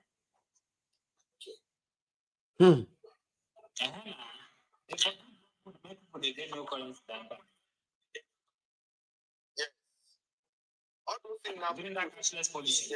No native doctor. None of them feel bring that new currency. Now what currency? Now what one did they bring? One they don't bring anyone, my brother. They don't see old one say. Native doctor way in children they hustle. I see native doctor when they go back to currency, what they give for back. I got the one that say, I know the native doctor in this. This was. I don't ask her. The only country you get to denomination, for 1 month. When get to the get for 1,000, can't get the old one still, no feel Christ. Yeah, I enjoy this. I enjoy the program. Thank you. That's what we want to be doing. If you do carry a more, if you do carry Nigeria problem, you go die. Nigeria go see the exist. They go. I swear. On a more serious note, think about this thing. They don't say the money not get value. They come bring new notes, they support them. Still, still get the value. I even wonder where Nigerian currency for day, like say the new note and the old note no jump together. We even get double currency for Nigeria. It knows this set. I tell you now. I tell you, it's like Nigerian currency like private school when they get to uniform. Nigerian currency like private school when they get to uniform. You go. Very, you now see that it's a complete failed state. There's no African country that is not a failed state, Mr. Bello. No, Rwanda is not a failed state too. Have you been there? The things that we didn't watch with TCNN they talk. I do watch their news. I have DSTV. My brother, if you watch all this African news, my brother, they're all failed states. You know, their leaders do come out to talk. Why would I see, Paul Kagame is using strong hand on them. You cannot come out and talk. Just like what is happening now in the Zimbabwe, that you cannot even of recent now they just jailed one TikToker for there. They jail him. Paul Kagame, yes. He spoke against his president. In Paul Kagame is a tyrant. Bro, sir, you are living in the country. Listen to me. Listen, I come. Just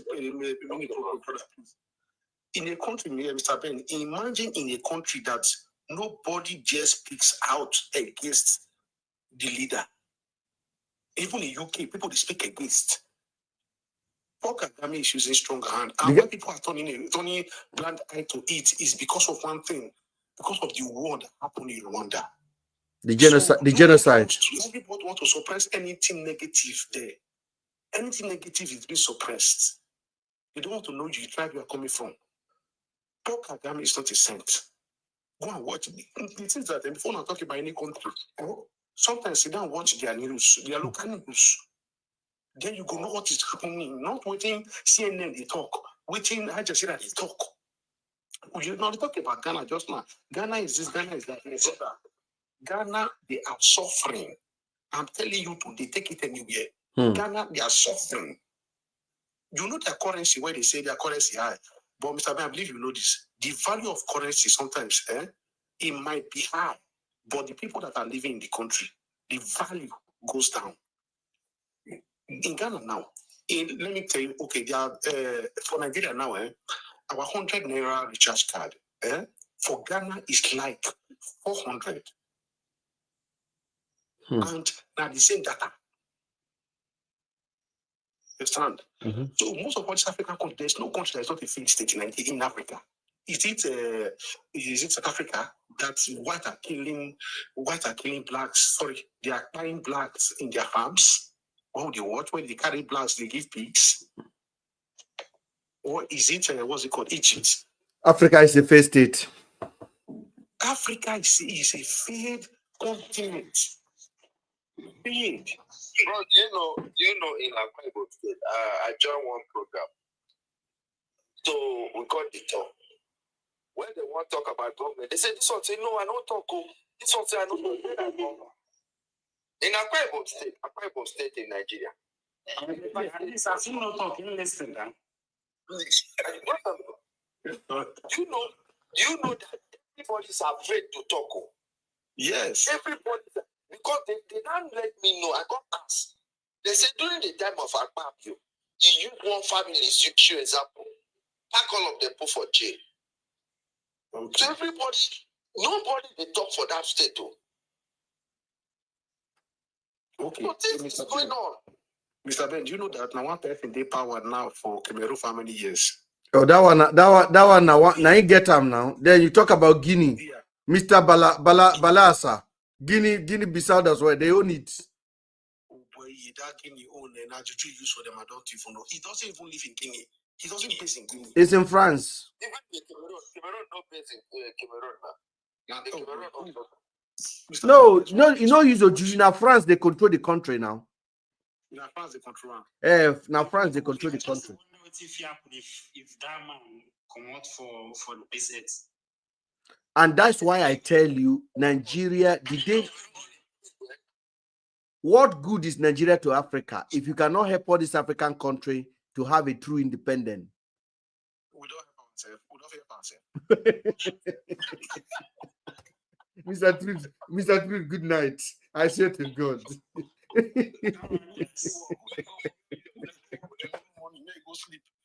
Some of us when they do business, we'll get our own business. We'll remain. Oh, they don't catch one for America now. Yes, I watch it. Yes. You never test someone. They want to catch cruise. Now there you go, some finish. After it's calm. You see, go back again. We get mine scam. Go America. What do you think will happen to local government allocation? No. I think sometimes you do press up. They don't press up. It just like, oh God, I beg block somewhere my face. I beg block. And waiting the best thing to say, the people for that local government we supposed to stand up now, start new election, go still there. That could be 4 years. Godfathers will collect money. Oh my life, I can't do this. Yes, they're supposed to be elected. That's all they catch a money. They still leave the seat vacant too. And that's all now. You dare not go there. That office, all the revenue where they come on one side, all the revenue on one side. You know, the people for that local government will start to protest. Leave our local government chairman. Leave our local. It's not a team. The way they do for Ibori that time. Ibori was highly welcome. If not Nigeria, they for arrest them. Now if that one for happy. You understand? But this one, nobody will go meet there. You arrest. You never feel arrest. If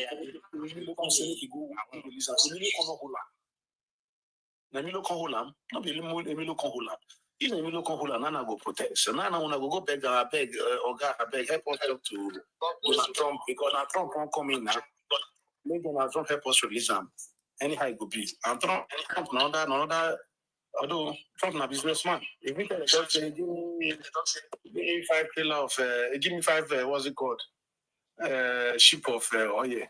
Then I give you your local government chairman. It's as good as that. Now trade. They're good at it. But I suggest let him just remain there. Me serve the time. Just imagine. Honestly, it's been. He will become a prison government chairman now. He will become prison government chairman. You know the meaning of say elected elected person in Nigeria, a current elected person that is also serving, is being caught. That is to tell you. That is to tell you how corrupt. That's to tell you how corrupt I meant. Corruption, my brother. They should even expose the and scam. You understand? Corruption. And when you say I bet 35 naira turn back, I'm not there here. You ask me for here, and I mean please for here. But if I turn back, you turn back. The actual piece. Waiting I need was for this last election. Oh boy, those of now where they Nigeria, where they live with me for the last 2 hours. Who na pay do money? Now ritualists be this so. Now ritualists they stay online long like this so, because the amount of data where we don't consume. Thank you so much, guys.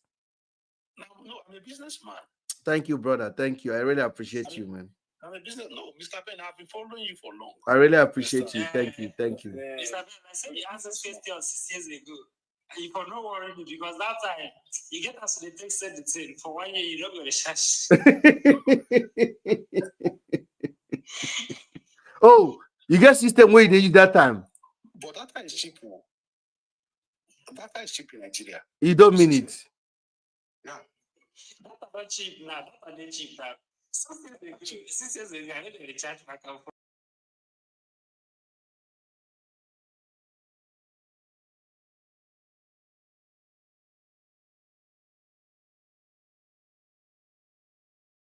The guy for me that do it one company for Canada. They reply well. Okay, okay. I don't see the talk. Baggers, madu people. They go do GBT. Open door. They call it open door. They go use backdoor to enter. No, although see that's why I told you just now, Mr. Bennett. In Nigeria, data is cheap. If you go to Ghana, my brother, they're not one person where may price data. They are shouting. All their bloggers, they cry. See, sincerely, I'm telling the truth. Okay, do you know that the rate are tweeted by this Elon Musk, this thing? This kind of what's it called? Starlink. Starlink, yeah. Okay, the rate of Nigerians, even for my local government, boys will get now don't pass 300. Understand? From all local government. So that's in the work through, right? Yeah, in Edo State. They can provide the internet for people. Yeah, no. Yeah, because someone told me about it, but I'm not always steady because I'm a builder, so I'm here. Yeah, but in Ghana, their government just suppress them. They just suppress them. If you are free to buy, but if you want to install all those things, they go because why? They are my brother. If you listen to Ghana's this thing, go and cry for them. Ghana, they are going through it. Okay, do you know what? Okay, just type Galamsey. Ghana's this thing, the problem they are facing now. This their water body now was they are going they have good. You understand? People that are draining their goods now. They use water, and you know that the minerals that comes with gold, they are poisonous. Mostly this there's one I don't forget they call this mineral now, where they be very poisonous. Now can you blame metal also? I don't forget they call them very, very poisonous. It's just like in liquid form, something like that. So the thing is killing them, giving them sickness and their farms. You say Galamsey is referred to illegal small-scale gold mining in Ghana. The term is derived from Ghanaian dialect of Akan, specifically from the Twi language that translates into phrase, gather them and sell. Historically, Galamsey referred to traditional small-scale mining practice in Ghana, where local community will usually gather together and mine whatever this. Lead. Lead inside this thing now. Inside gold. If they bring a lot of minerals goes with it. You understand? People are dying. Sickness everywhere. You know, for instance, they protest to the extent that they bag them into sachet water, the bad water. It was bagged into sachet water. They pour them for street media government see which thing they go on. That people are their river. If you see their river, my brother, fish don't run. No wonder one of my guys they beg me make I invest, make we buy tractor. Yeah. The youth are dying. The youth are dying. The youth they are crying out. Guess what? The government they just told them you know what? Most of them they have shares in all this minings now. You see, even I don't know how much they come out for Ebony. The current governor, honestly. Do you know that they do regional government in Ghana? Ghana regional government they do. You understand in Ghana. So that regional government now don't make Akufo, which is their president, to get power now. He can do and not do. He want to get sent. Before he left, he want to leave his office, leave office now. You don't say get you know statue. You know statue for you as you want. Even though be madman. Even though be madman. After all the picture we get for us, you go to build one statue for street. For street, for project we never finish. The man know well. Project we never finish. After he did that, he went to France. France give him a award. I know the kind of award where they give up for France. He say go America now. I know to do for America. You go America now. He pack some blacks, give them what's it called? Citizenship of Ghana. Say they are not Ghanaians. He just pack black. He say tell them welcome back home. He gave the citizenship, including Stevie Wonder. Okay. To what end? To what benefit does this bring to Ghana? Those are the things you need to think of. Go also for investors to come to your country, not for you to go pack some beggars. People that cannot come to your country to invest. What stops you to go and meet Elon? Try to meet Elon Musk one-on-one. Just try, meet him, PA, talk to them. You want to see this man one-on-one. He go arrange. He go arrange. Now you need that. No cost them anything. No be able to this one where they do building at the ghost capital. You know they cost anything now. No, just try to meet her one-on-one. Tell her, Ekpa, okay, just try to come to 1 or 2 for my country. Okay. All right, be like say all this way we they talk now. If we get power today, we go do worse than they. Be like say it gets something where they enter our heads, Costco. It gets Costco where they enter African people head. When they reach power, now institution, we don't have institution. So once you get there, you'll be corrupt by default. The route to that seat is rough. Before you get to that seat, you'll be corrupted. And when you don't reach that seat already, the eyes of you, just like I believe there's one thing I normally tell people, say, I believe if this country will be better, whatever they want to do, all the money where they enter Nigeria should be placed on a very big screen and every platform. Today, as much as arrive. You don't pay system. In as much as you have to see amount who project for road, we don't pay them. Make una go they check and whether they do the road, all those naked everybody. No, in as much as you have an almighty executive system that has both the legislature and the judiciary dependent upon it. No, not only that. First of all, the president has the power to sack who wants to sack him, which is the chief justice of the federation. He appoints chief justice of the federation. What stops him to appoint somebody? Elected senator. You didn't even talk about those was not smart thing now. Naturally, the only person that can sack him is the chief justice of the federation, and I the appointer.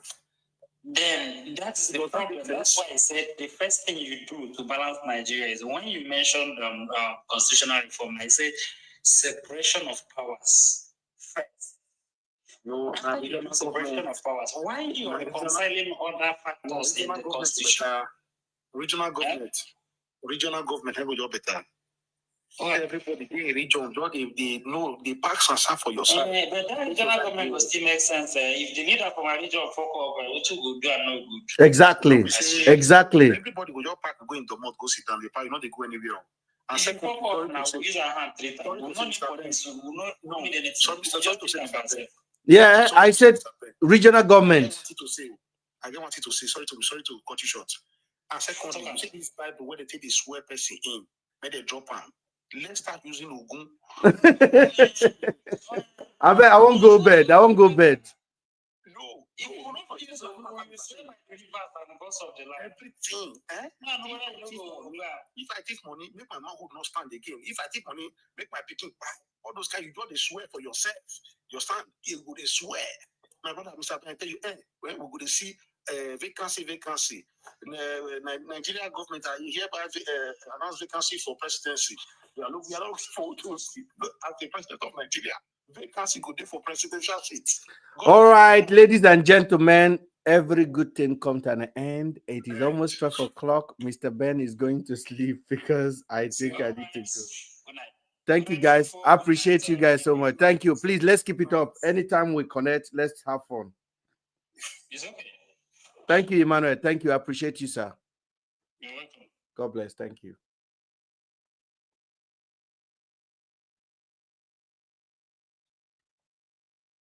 And for those of you guys on YouTube, thank you so much for joining. It has been wonderful. I don't know if the volume is actually clear enough, but I believe because Dyke has been very active. Thank you, Dyke, for contributing.